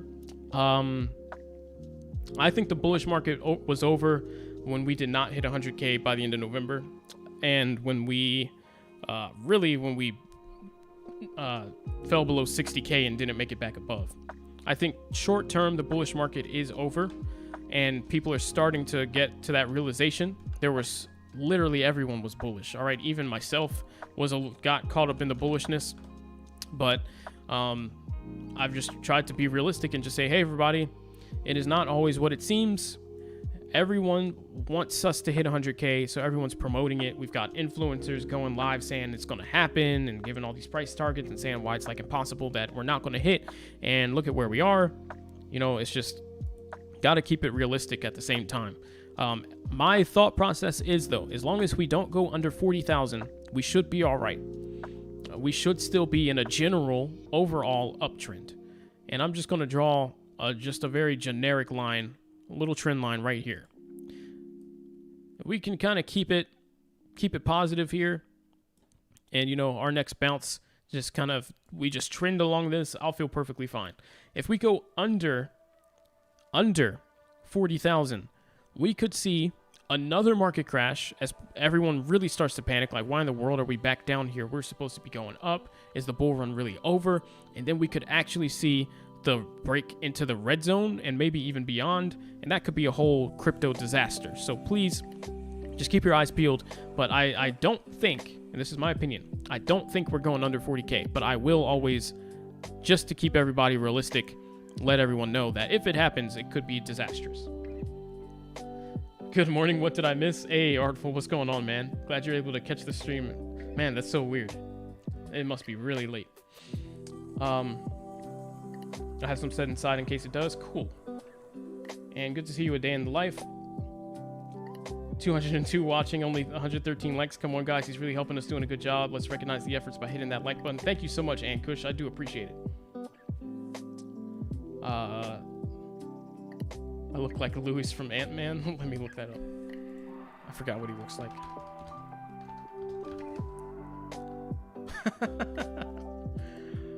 Yeah, I guess kinda. That's funny. Oh yeah, you're right. We kind of have that same, like, especially when we smile, I can see a lot of the resemblance. That's funny.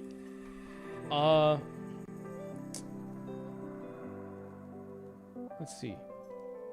All right, so let's do a quick look at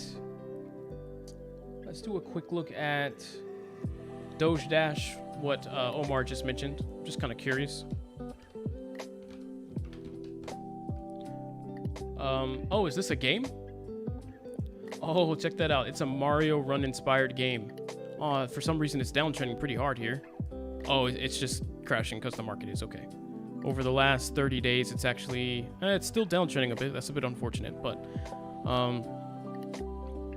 it's a Mario Run inspired game where anyone can earn coins through skilled gameplay. The aim of the game is simple: dash as fast as you can through all 10 of the levels while collecting coins along the way. Successful players who complete all levels will be rewarded with the collected coins directly to their wallets. Wow. That's pretty fun. I want to check that out sometime.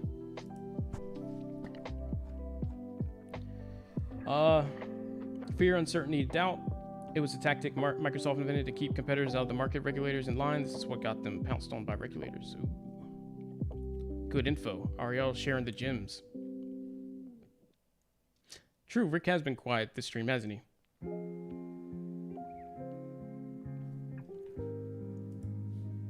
Oh, and let me catch up on subs. Just thank you guys. I do appreciate it. I think we stopped right about here at Call to Share. So then thank you to David G. Thank you, Norrell. Thank you, John Paul Valera. Thank you again to Ariel for that super chat, that 10. I really appreciate it. Thank you to Crystal, Sabrina, A Day in the Life, Pipin, 8 Easy. Interesting. And Raj Neopatra, thank you so much. Thanks for the subs. Welcome to the channel, guys. And hopefully you guys will be available for the streams next week. Usually we don't miss a week streaming. There could be 5 days a week. There could be one stream a week. Depends on the market activity. My goal is just to go live when it's really going to be beneficial to everyone and not waste your time. I'm sure a lot of you guys are busy, so I would love to get you guys in that next stream. Wow, we actually got 100 subs from this stream alone. Thank you guys so much. That is insane. You're old, 41? Nah, it's not old. I'm feeling old here at 28. Just turned 28 myself. Please do Meta Doge. I want to invest. Okay, I'll take a quick look. The Tan Arena is pretty good as well. Playing it now, free to play for starters. Okay, I'll check that out. Where do I see Doge going in the short term? 41 still young. Exactly. So where do I see Doge going short term? Again, my price levels are... This is really what I see. Absolute lowest worst case scenario. Just like I discussed in July, apparently, when I put this box here. The bottom of this box was really the lowest point that I thought we were going to go. And that was 13.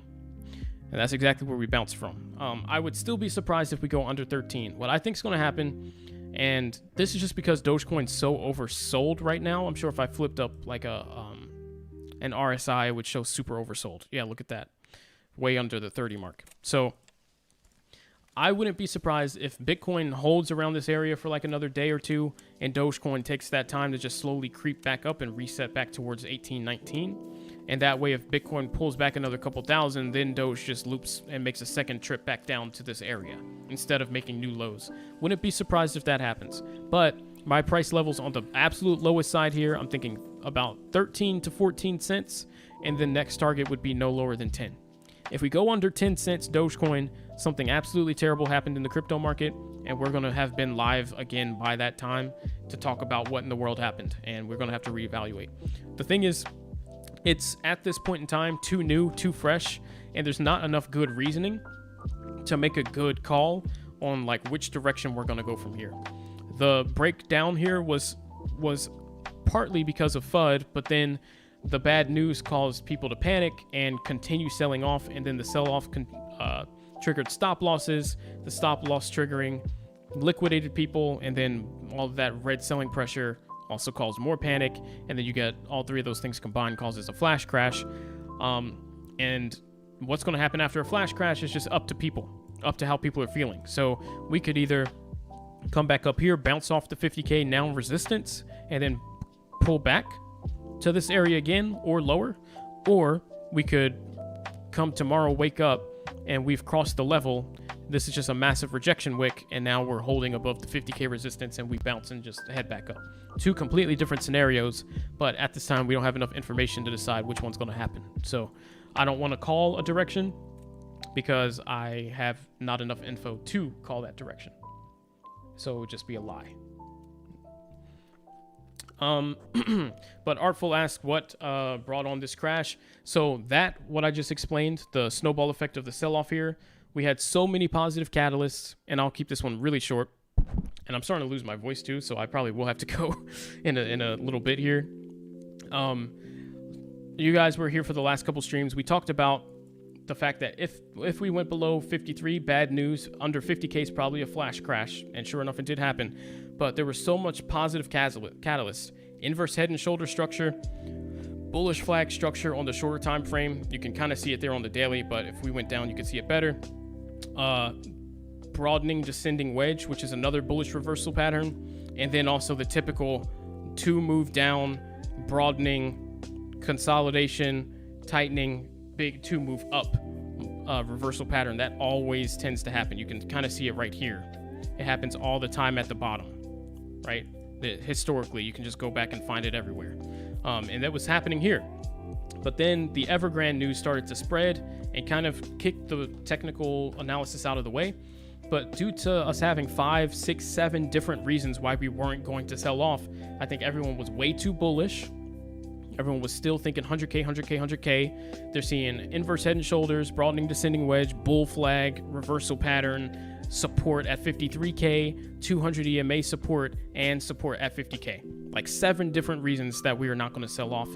And then technical analysis gets broken because Evergrande releases a statement basically saying that everyone should beware that there is, and I'm just summing this up, they released this yesterday.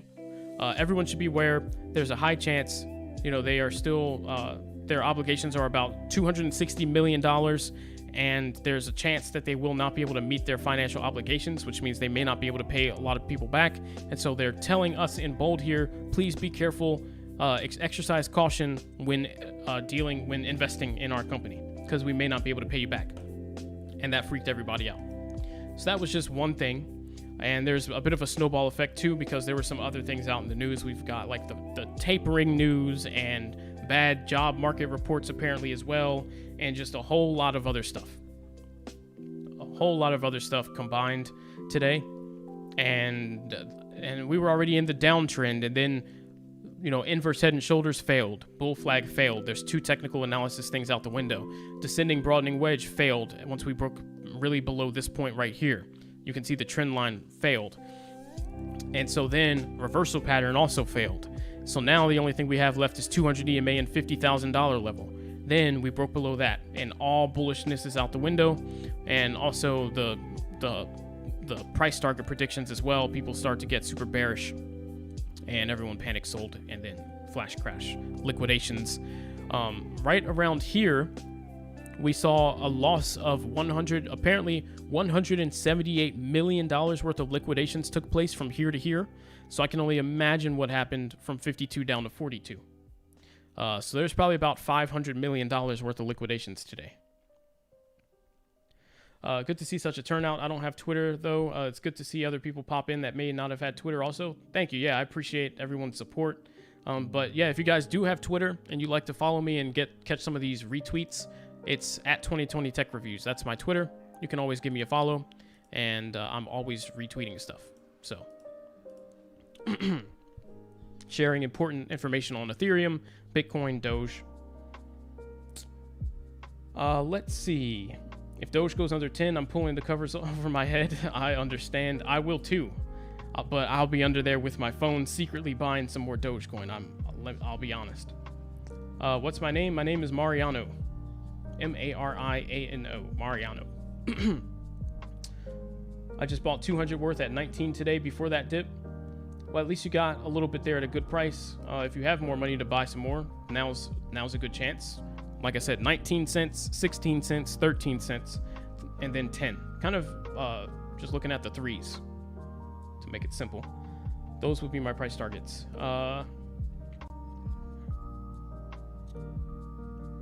First time doing investing, I'm hoping for the long run. Awesome. That's usually the best way to play it. Doing a whole lot of trading, you overcomplicate things sometimes, especially if you're not super familiar. It can be very easy to make the wrong play and end up going negative. So for beginners, definitely recommend buy and hold and average down. Don't try the whole scalping day trading thing.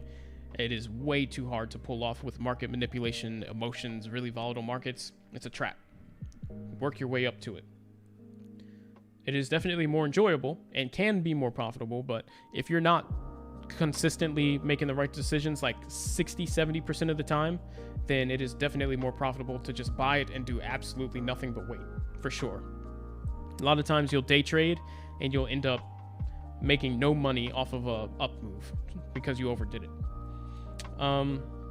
Yes, it was Evergrande Artful, exactly. Let's see here. Feel you 100%. Appreciate it. Thank you for that recap, Ariel. That is exactly it. Many people may be done and fed up with Doge if it hits 13 again. Yeah, so please just be cautious. If and that's what I'm saying. If we hit Bitcoin 42 again, or 40 and below, and if we hit Dogecoin 13, I mean, we could really see some stuff that nobody expected.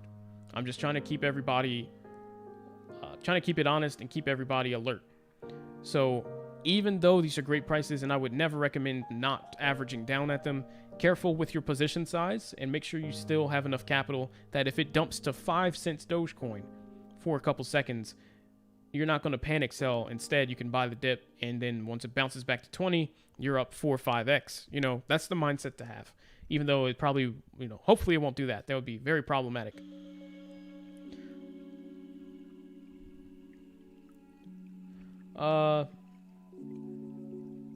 Tafami says 13 or lower in volume will fly, in my opinion. 45K down across today. Oh, across stocks and crypto. Man. Hopefully we can help you get that back up.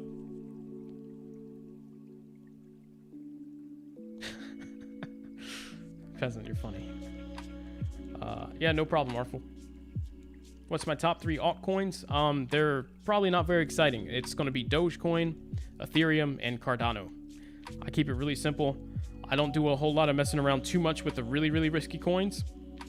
But I like really the ones that are in the top 10 market cap are usually going to be a pretty solid, safe bet, because the market cap's that high because that many people believe in the projects and that they were willing to invest that much money. But I see a lot of potential with Ethereum and Cardano. I think Dogecoin is still risky, but I think the risk, I mean, I've been here covering Doge since right after SNL skit. Almost every single day, at least every week, doing live streams about Dogecoin and other things, but primarily Doge. So obviously I still believe in it, but I am realistic. Elon Musk has to follow through. Robinhood wallets has to follow through. Robinhood wallets are coming Q1 2022, by the way, in case anyone doesn't know. There's a piece of information. They are confirmed to be coming Q1 2022, and that's a huge catalyst for Dogecoin that will help alleviate selling pressure, because now people will have other options of what they can do with their Doge that they hold on Robinhood. Like I always mention to people, here's why this is a catalyst. Before, if you had Dogecoin on Robinhood, just like the Dogecoin millionaire, by the way, Pro the Doge, his Dogecoin on Robinhood, he can't do anything with it. The only reason you've bought Dogecoin on Robinhood is to sell it one day, right? The only reason, like, let's be honest, you've bought Dogecoin to sell it one day when the price goes up, because there's literally nothing else you can do. You can't spend it on Robinhood, so there's only one way out. When you introduce wallets, you then give people another way out.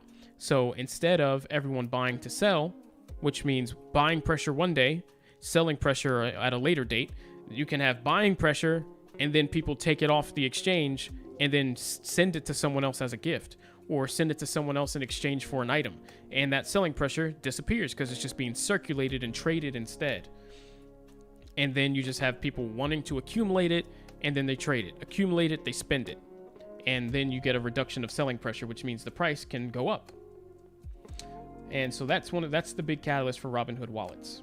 That's the number one catalyst for Dogecoin, being able to use it. The largest group of Dogecoin holders is on Robinhood, and they are also like the only group that cannot spend it. So this is it's imperative. There's my voice. There it is. I told you guys it was going. I wasn't joking. It's imperative for mass adoption that Robinhood wallets come for that reason. And that in combination with then being able to actually buy a Tesla with Dogecoin and Robinhood letting you actually do it, then that also will cause the price to skyrocket. And there's just a lot of catalysts. So that's why I believe in Doge. Cardano is supposed to be the Ethereum killer. Ethereum right now is in a really bad spot, and it's in a great spot with demand, a bad spot with usability and affordability.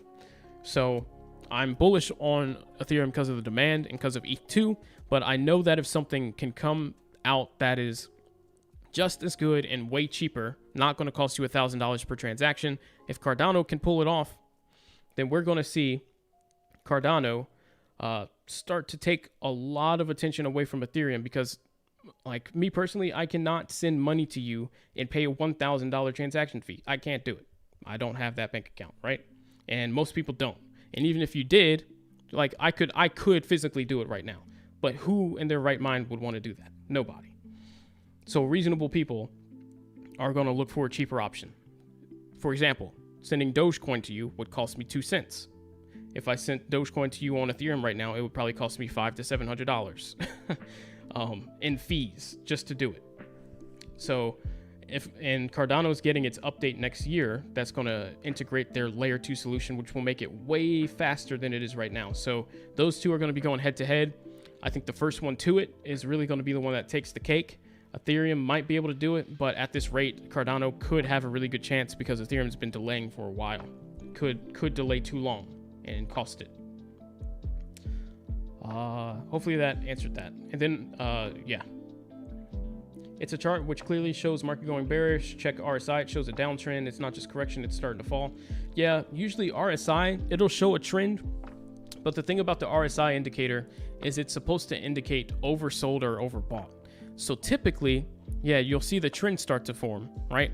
But at a certain point, when it hits an absolute bottom, and then it starts to indicate that it's oversold, which means that people are going to start to see it as valuable.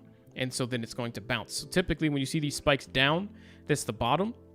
And then you can expect to see a recovery move of some sort.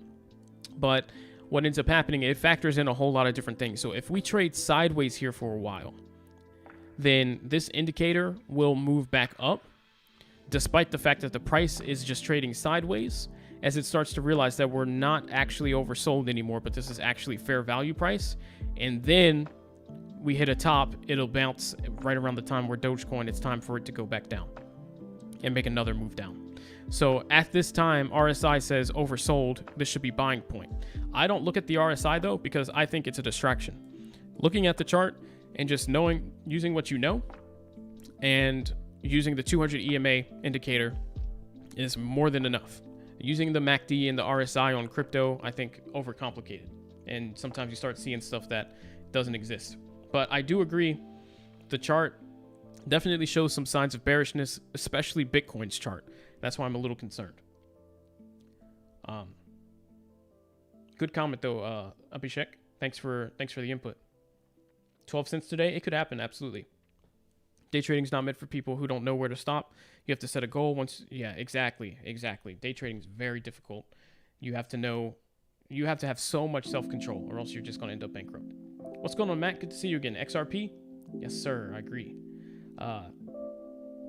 Yeah, we could definitely see some volatility. Taffamy, I agree.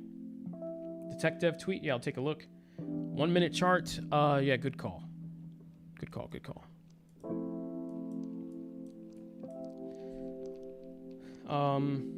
I'm from India here. It's 1 a.m. now, so people are panicking. Yeah, when they wake up, anything can happen. Yeah, I mean, what we could see, guys, is another wave of sell-offs in the one of two things will happen. And the reason I say we don't know what's going to happen is because it could go in either direction. Either people are going to wake up and freak out and sell, or people going to wake up and buy the dip. One or the two. And we just have to see which one people do more of. And it's going to probably depend on the direction that the market's heading when they wake up. So we honestly have to just wait and see how it plays out. If you look at this from a technical analysis perspective, on the 1 minute time frame, some things here don't look very good. We went super far away, obviously super oversold here. And then we came back up, had a nice bounce at the 100 EMA.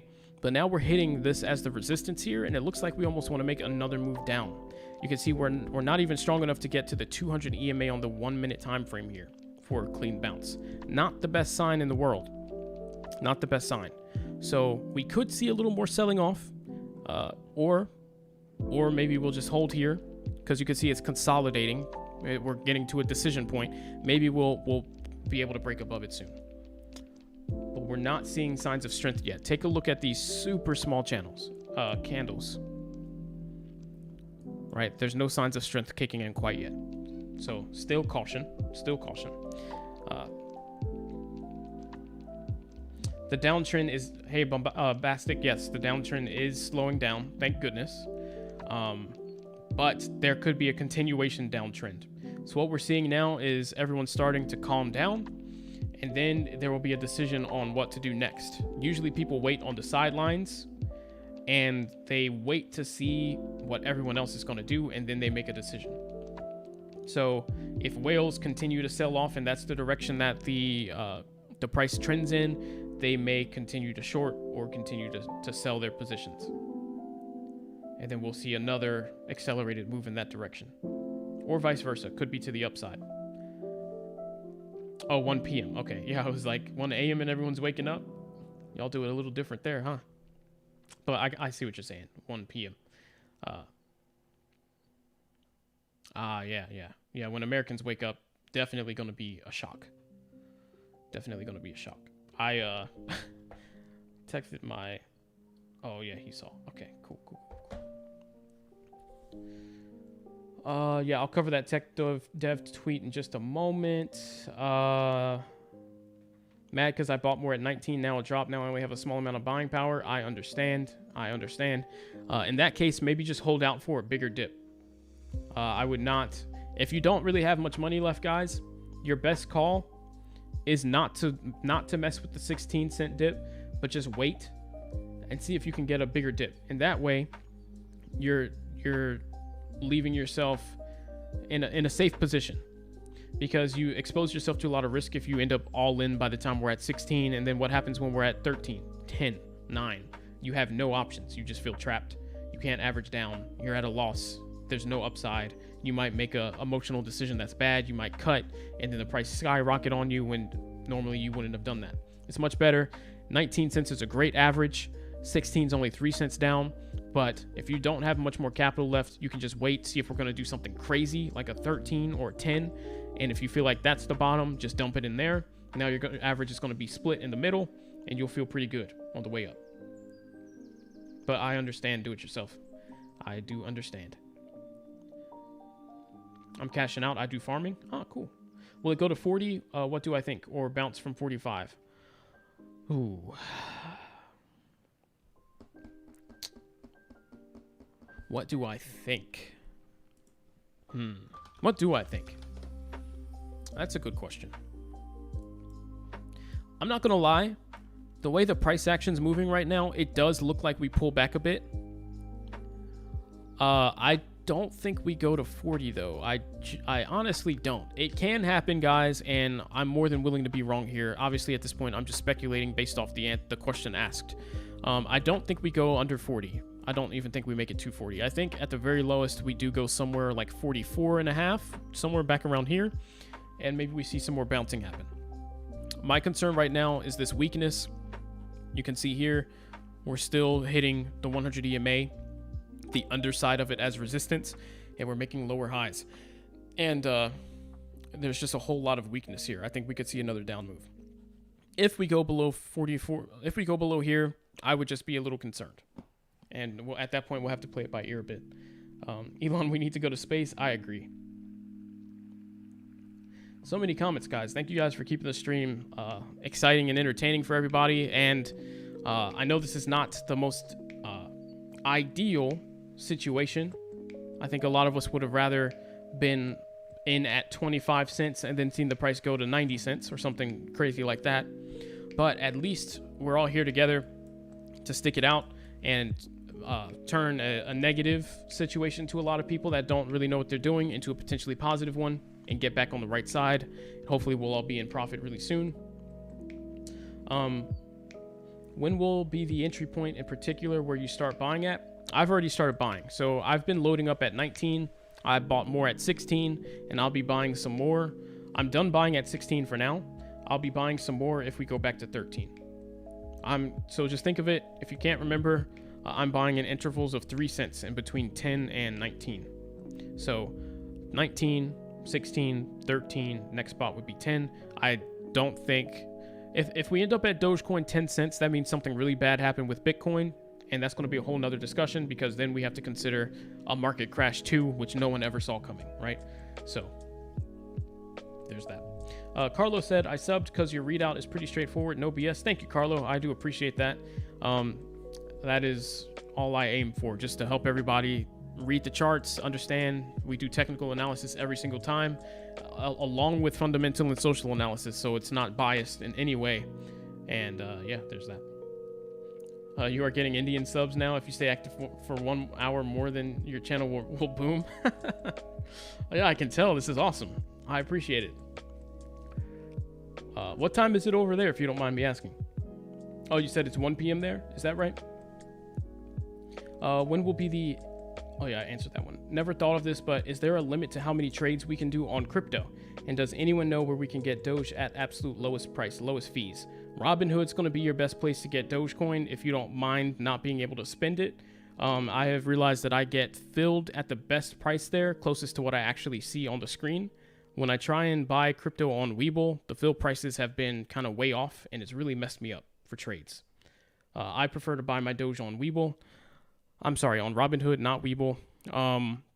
But if I want Doge to spend, I usually have just shelled out the cash. I don't recommend buying it on crypto.com. The last time I bought Dogecoin on crypto.com, the fees were 50 Doge per transaction, which is nuts. Or higher. When anywhere else, it's like 1 or 2 Doge, or now with the update, it's like 1/100th of a Doge. So please don't get ripped off. Now, they might have fixed that. I'm not sure. But if you want to do an actual exchange to where you can hold your Dogecoin, most people don't like Coinbase. I typically just do it through there and pay the little couple dollar fee because I like the software, the company, and the interface. But you can always, if maybe Coinbase Pro, it's a little less pretty, but you can still hold your coin and they are cheaper. So maybe Coinbase Pro.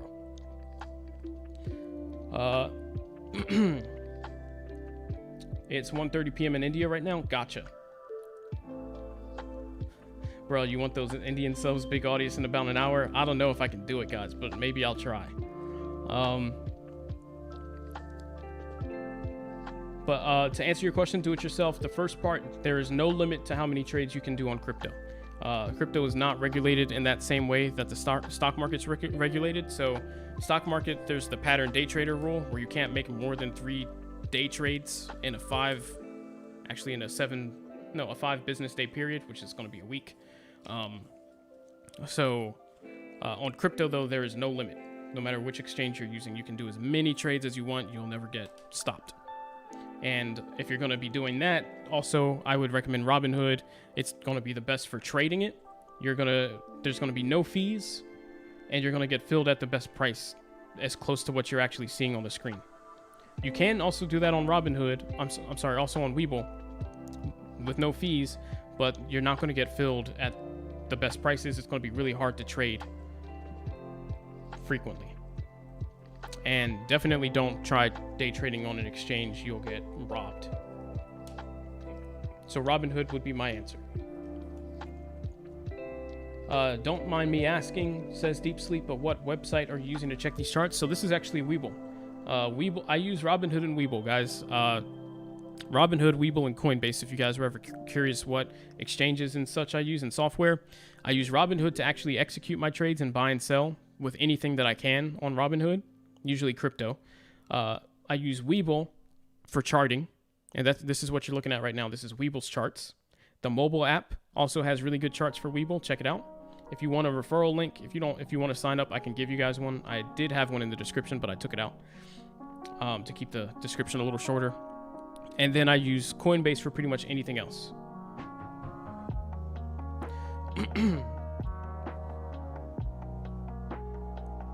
How often do I live stream? Really depends on the market condition. For a couple months, I was live streaming every single day, 7 days a week.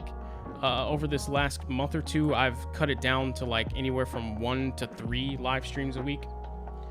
It really just depends on the market conditions. I'm just trying to not get burnt out, while at the same time making sure I'm covering everything that's important. So whenever there's good stuff to talk about, I'll usually take that opportunity to go live for 30 minutes to a couple hours and get it all out. Top 5 Hindi says love from India. Hey, appreciate that. If anyone is new, welcome. Mariano's super honest, and he has, thank you, appreciate that. What's the volume like right now? Still really low. Now, we did see a little bit of a green candle here, but that was just slammed up against the resistance here. We need to break above this. This is only the 1 minute time frame, by the way. This isn't even a time frame that holds any weight. If we go to the 3 minute, the 15 minute, the 30 minute, the 2 hour, 4 hour daily, the EMAs are nowhere even near us. We're still struggling on the 1 minute time frame to flip bullish. So we're not in a good spot, just to be honest. Yeah, definitely not enough. You're right, Tafami. The crypto bill coming up from India government regarding crypto in parliament this week. Uh-oh. That's even more bad news, right? Because they're banning crypto over there completely, if I heard that right. Taking another look at these subs. Thank you, Jay Boyd, Malvika, I do appreciate it. Klaus, Vijay Kumar, is it Kaja, Chad, Desi, Shabad? I do appreciate all of your subs. Thank you, guys. And if I butchered your name, I do apologize. Just know I tried my best, so hopefully you do appreciate that I tried. Do I have a job, or do I just do stocks? No, yeah, I have a couple jobs. I work full-time for a corporate, and then I have a side business as well, and then I do this kind of on the side for you guys, really. I used to day trade a lot more often, but now I'm having a good time with crypto. I used to day trade the stock market. What's Doge's rate now? Here it's 15. Let's take a look. Yeah, 1622 here. You can see a little bit of a recovery here on the 1 minute time frame. We're at least starting to bounce above the 100 EMA here. That's positive. And this is kind of what I was talking about. If Bitcoin trends sideways, we might see Doge slowly grind its way back up to 19. Because generally, in the reasoning behind that, there's typically 2 different groups of people that are buying into each thing. Dogecoin people already know why they're in Dogecoin, and they just want to dip and want to make sure they're in at a good price. Bitcoin people, they're looking at the market a different way. So as long as the people on the Dogecoin side can feel comfortable knowing that we're not going to dump another 3 to 5 cents really soon, you might see people say, all right, maybe this is the bottom, buy the dip, right? We've got a lot of buy the dippers in the Doge community. So this will probably, if Bitcoin doesn't show signs of going much further down, Dogecoin will probably be a little bit bullish and start creeping its way back up, because Doge is super oversold right now. And it really shouldn't be as low as it is. So people probably take advantage of that, is what I'm saying. I bought Dogecoin and SHIB on Webull. Do I need to move it to a wallet? So you actually can't do that on Robinhood or Webull. They hold the crypto for you. I don't think you can on Webull. Yeah, you can do stocks, but not crypto. And welcome to the stream, my name. Good to see you. T-shirt business, that too. Yeah, I make Dogecoin themed shirts. I took the link out of the description, but it is myhodlwear.com. If you wanted to check it out, you can. But shipping to India is probably ridiculous, so maybe not. I don't think anyone wants to pay that. If you do, feel free to order a shirt, but I know you probably don't. They are banning, not complete ban in India, but more regulation and banning of private ones. Okay.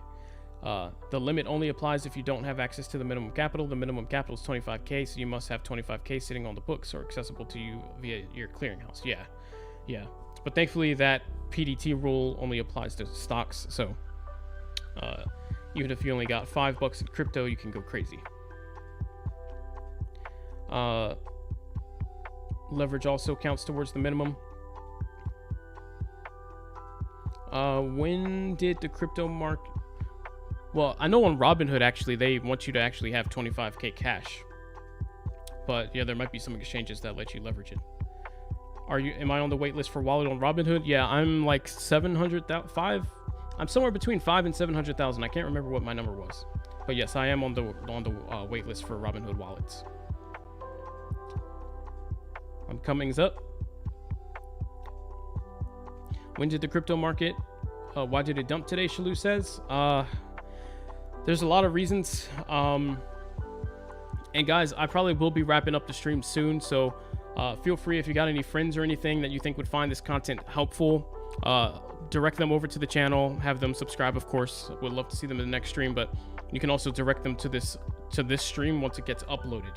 This is a longer one, so it might take like an hour for YouTube to process, but all of my live streams get uploaded so you can watch them back later. So yeah, you can definitely rewatch this from the beginning, and if you forgot anything, look back at that, or you can have your friends take a look at it and get their questions answered. Another thing is I teach people how to trade. All of this is for free. Oh yeah, tech dev tweet. Thank you, Artful.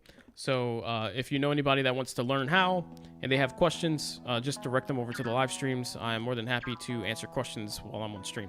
This stream's a little different. We've got a whole lot of people, so I'm trying to answer everyone's questions. But usually, if we're doing like a slower 30 to 50 person stream or something, or a little less, and there's not so many questions, I can answer like how to do certain things with a lot more explanation. Let's see. So the tech dev tweet. This is something that Artful sent to me earlier, and this I actually do agree with the potential. Now, if you take a look right here, this isn't the first time this has happened.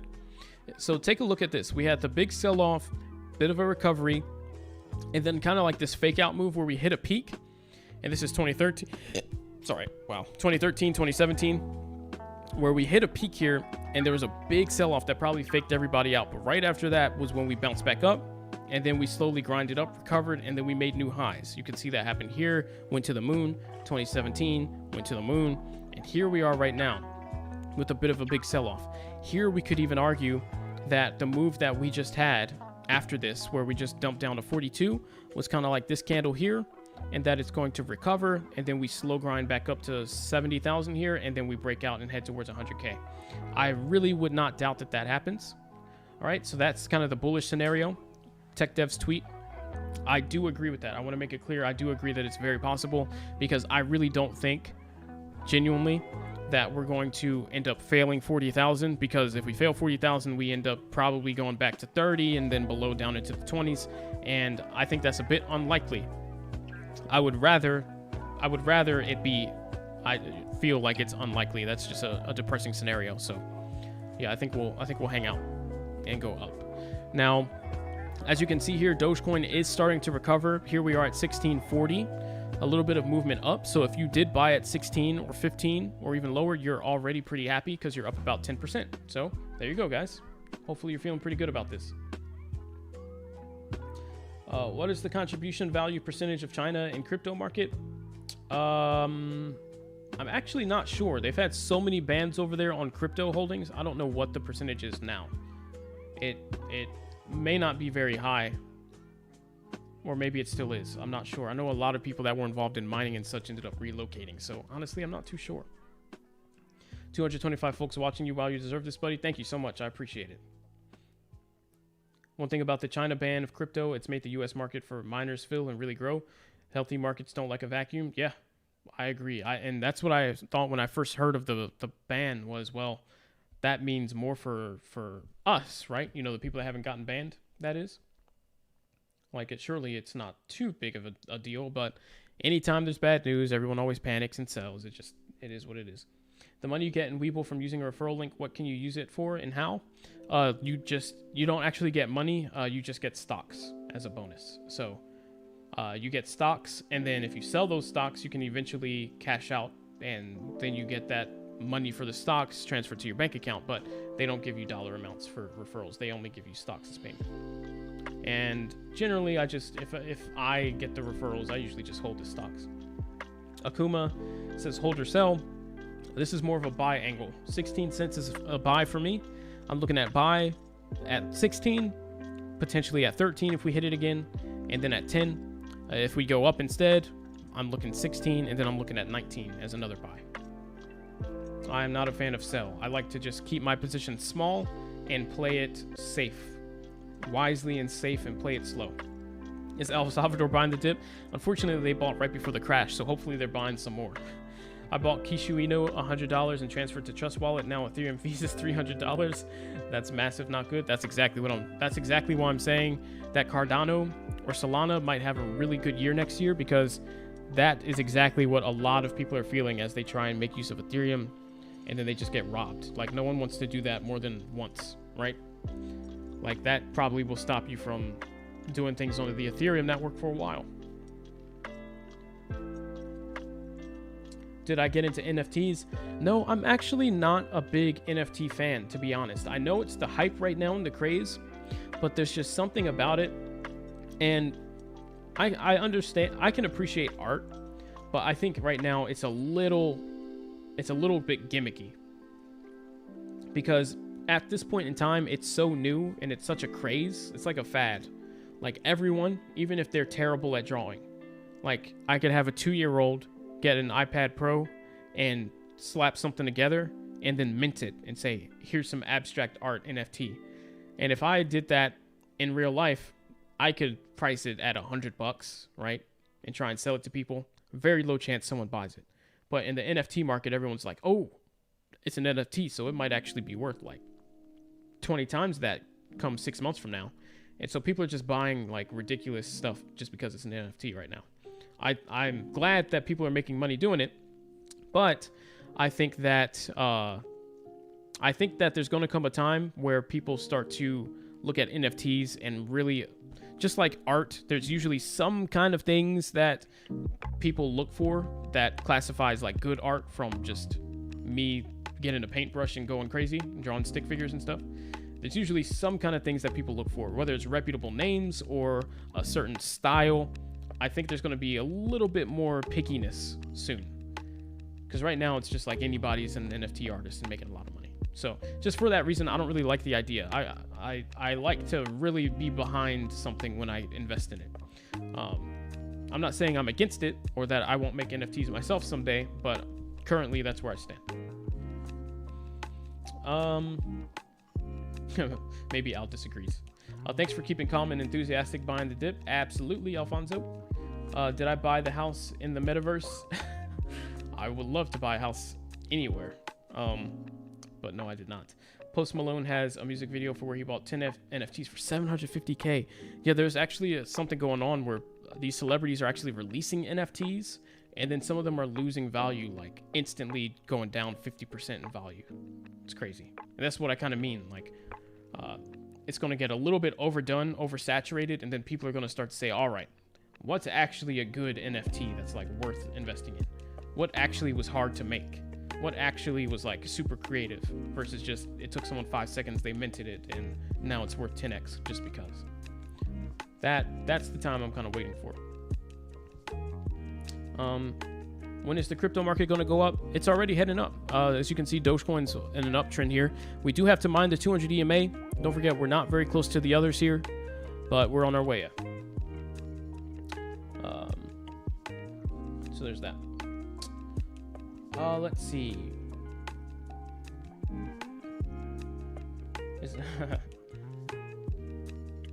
All right. Well, I think Dogecoin will pass $1. Hey, Final Stand, what's going on, man? Hey, that is Matt Wallace, everybody. And I know because last time you were in here, I didn't believe you, so I hit you as mod just so I could go back and check. Hope you're doing good, Matt. Why are you even up at 3 a.m., man? But I do agree with you. I think Dogecoin actually will pass $1 potentially before that. But what really I've been telling everybody, Q1 2022 is really when I think it's going to all come together. I think now is a great time to buy that dip. 13, 16 cents, 19 cents. Buy. Unless everything, goes to crap and we really end up like under 40K Bitcoin and we think we might have a big sell-off. I would really take this as a dip buy opportunity. But early next year, we're going to hit Robinhood wallets and Dogecoin for Tesla at this rate. And those two things combined could mean a really massive explosion for Doge. We might even go past $1 if it's timed the right way. So I do agree with you, Matt. Doge will pass $1 probably by March. I would say it could be January, February too, honestly. Thanks for hanging out, man. Bombastic says NFTs are trendy, but I think later you could really be left holding the bag with a loser you can't sell. For me, too risky. That's how I feel too. I would really just like to know, like, I want to make sure that when I invest, there's structure, so I'm not holding the bag. You know, right now it's super trendy, but I want to have something of quality, so I want to feel good about it. And for me, that just means being patient, letting the market play out, and then figure that out as time goes on. Like which ones people actually care about the most. I know right now, like the boring ape ones, like that's like a designer NFT. Like there's already some, and this is what I'm talking about. Like there's going to be some brands, some NFT creators where their stuff is actually like going up in value and worth. So, yes, one NFT celebrity is putting DP. It was $100 and now $100K. Wow.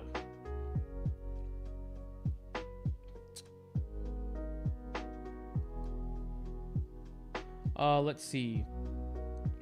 If the Doge to Ethereum bridge is supposed to be such a big catalyst, how does Ethereum gas fees not mess up Doge's new release? No, so I've always said, oh, NFT Meta Doge, check it out. Meta Doge. Let me look it up before I forget, because I'm definitely gonna forget if I wait too much longer. Let's see. Meta Doge crypto.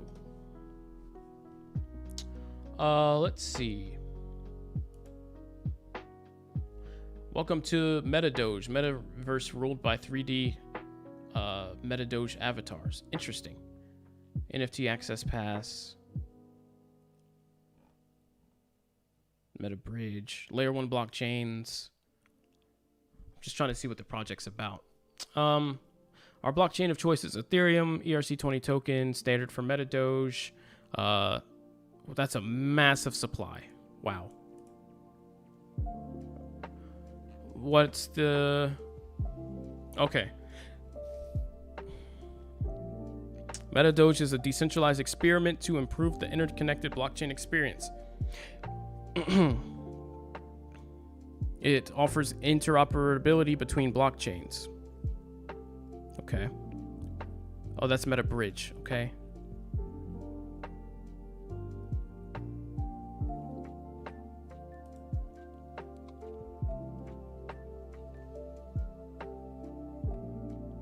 I mean, this looks pretty interesting, to be honest. Tokenomics, smart contract optimization, kind of an introduction into the metaverse. That's a pretty short white paper.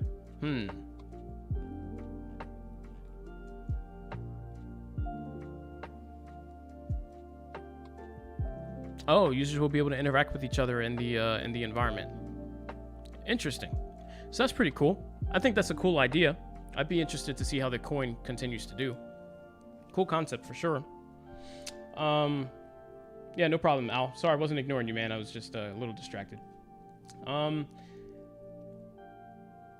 Travis asked a really good question. If the Doge to Ethereum bridge is supposed to be such a big catalyst, how does Ethereum gas fees not mess up Doge's new release?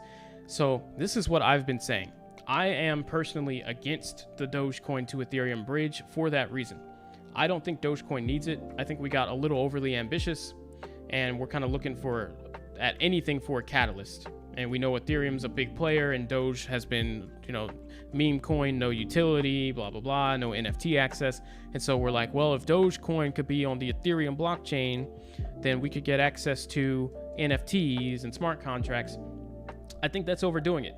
I think Dogecoin's perfect as is. And the devs can make a couple tweaks to the code. Maybe they optimize how many coins are getting rewarded per block to the miners or whatever to help keep inflation in check or whatever they want to do. Or implement a burn, which they probably won't do, whatever. but I think the Doge to Ethereum bridge is actually a massive step backwards. Now, I did ask Ross Nicoli, the lead Doge dev, when he was streaming. I did ask him, I asked him that question: wouldn't a Doge to Ethereum bridge just mess everything up with the gas fees and be counterproductive? Something that he mentioned is that yes, in its current state, it would be counterproductive, but the plan is most likely for the Doge to ETH bridge to only happen when it wouldn't be counterproductive. So that would probably only happen once ETH2 is out and ready to use. So Doge to ETH bridge should happen when ETH2 is already out. So Doge will be on ETH2, not current ETH, with proof of work. It'll be proof of stake, which we know will then come with a drastic reduction of transaction fees because nobody's going to have to run mining equipment anymore. So there will be that. At the same time, I still think it's unnecessary, and I still think, if anything, it would be better to hop off the Ethereum train for a bit and consider a Doge to Solana or a Doge to anything else that's cheaper bridge if we really need to, or maybe even working on our own system a little bit more. I don't think Ethereum's the move. I think Ethereum's way overcrowded right now and way too expensive, and kind of is the opposite of what we want from Dogecoin. So as much as I love Ethereum as an investment, it's not really something I want my Doge on, to be honest. But good question.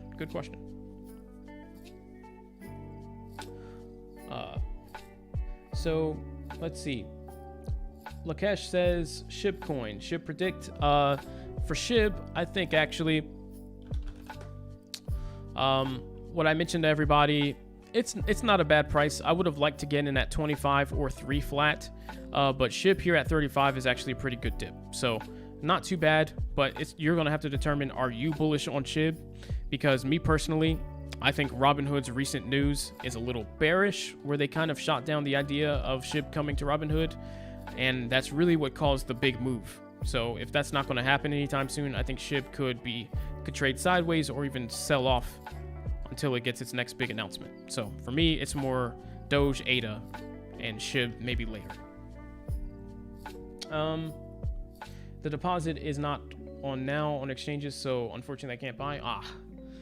Kevin says we have all this good news, so this looks like manipulation by whales to shake out the paper hands, I hope. There was some bad news that actually got circulated from Evergrande, some warning that they might be going under and may not be able to pay people back, and then we with that sold off and then fell below a support line that made everybody sell off. So I think that had something to do with it. $80 ETH fee? Oh, that's not too bad. That's not too bad at all. Maybe it's because they're using some kind of layer 2 to actually do the transaction, or it's just the off-chain hours. I mean the off-peak hours here, because most people are asleep. But Basket says, I heard from Coin Bureau there's a reason to believe ETH fees could tumble lower around the end of first quarter 2022. Something to keep an eye on. Yeah, so with ETH fees, Vitalik Buterin, who's the founder of Ethereum, has actually been discussing potentially an update to Ethereum that will increase the block size so that more people can get their transactions in per block, which means that it'll reduce congestion.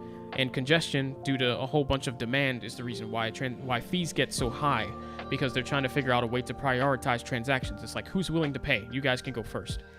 So if they make basically think of the blocks like a bus or a vehicle, if they make the transaction vehicle larger with more seats, more people can get on each bus that comes at the same interval, and that will help reduce congestion. More people will be able to get their transactions validated faster, without changing a whole lot about the actual blockchain. And because of that, less people will be waiting, which means there'll be less demand, which means less congestion, which means lower prices. Rajesh says, what website is this? This is Webull. How is it real time for you? You mean the charting? If you mean the reply, I was just catching up on a lot of replies here, so I was behind. So that's why there was a delay. But as far as the charting, I really like Webull. Alrighty, guys, thank you so much for hanging out today. It is getting a little late, so let me give a quick Thanks to the rest of the subs that just piled in. So thank you to the Artificer of Everion. I'm sure I didn't pronounce that right. Thanks to Ray Chef and Hobday. Thank you so much for the support. Oh, it's not like mine. So on Webull.com on the left here, the stocks tab, that's what I use. So I just go to stocks and then I'm on Doge USD and I'm on the 1 minute interval. But then I also have the EMA indicator. If you click edit, go to the EMA style, the 50, 100, and 200. Those are the ones I have up. And that's pretty much it. Yeah, so let's see. Same way. So Webull, I'll give you a quick run through. Webull.com, you click trade. All right, you click trade. And then stocks. And then symbol name, Doge USD. And then, or Doge, whatever you need to do. And then there you are at the chart.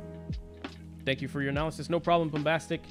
All right, I'll have a good night. Thank you guys, everybody, for hanging out. Don't forget, if you have not already, click subscribe so you don't miss the next live stream. If you want to get notified as well, YouTube does a terrible job of notifying when I go live. So manually, go ahead, right next to the subscribe button, click the bell icon and turn your notifications to all. That way, when I go live, it'll actually give you a notification on your phone. Because if you don't click that bell, you're probably not going to get notified and you will not be in the next live stream, unfortunately, thanks to YouTube. So anyway, thank you all for hanging out tonight, and have a great night, everybody. And I will, can you show your search history and show your past year searches?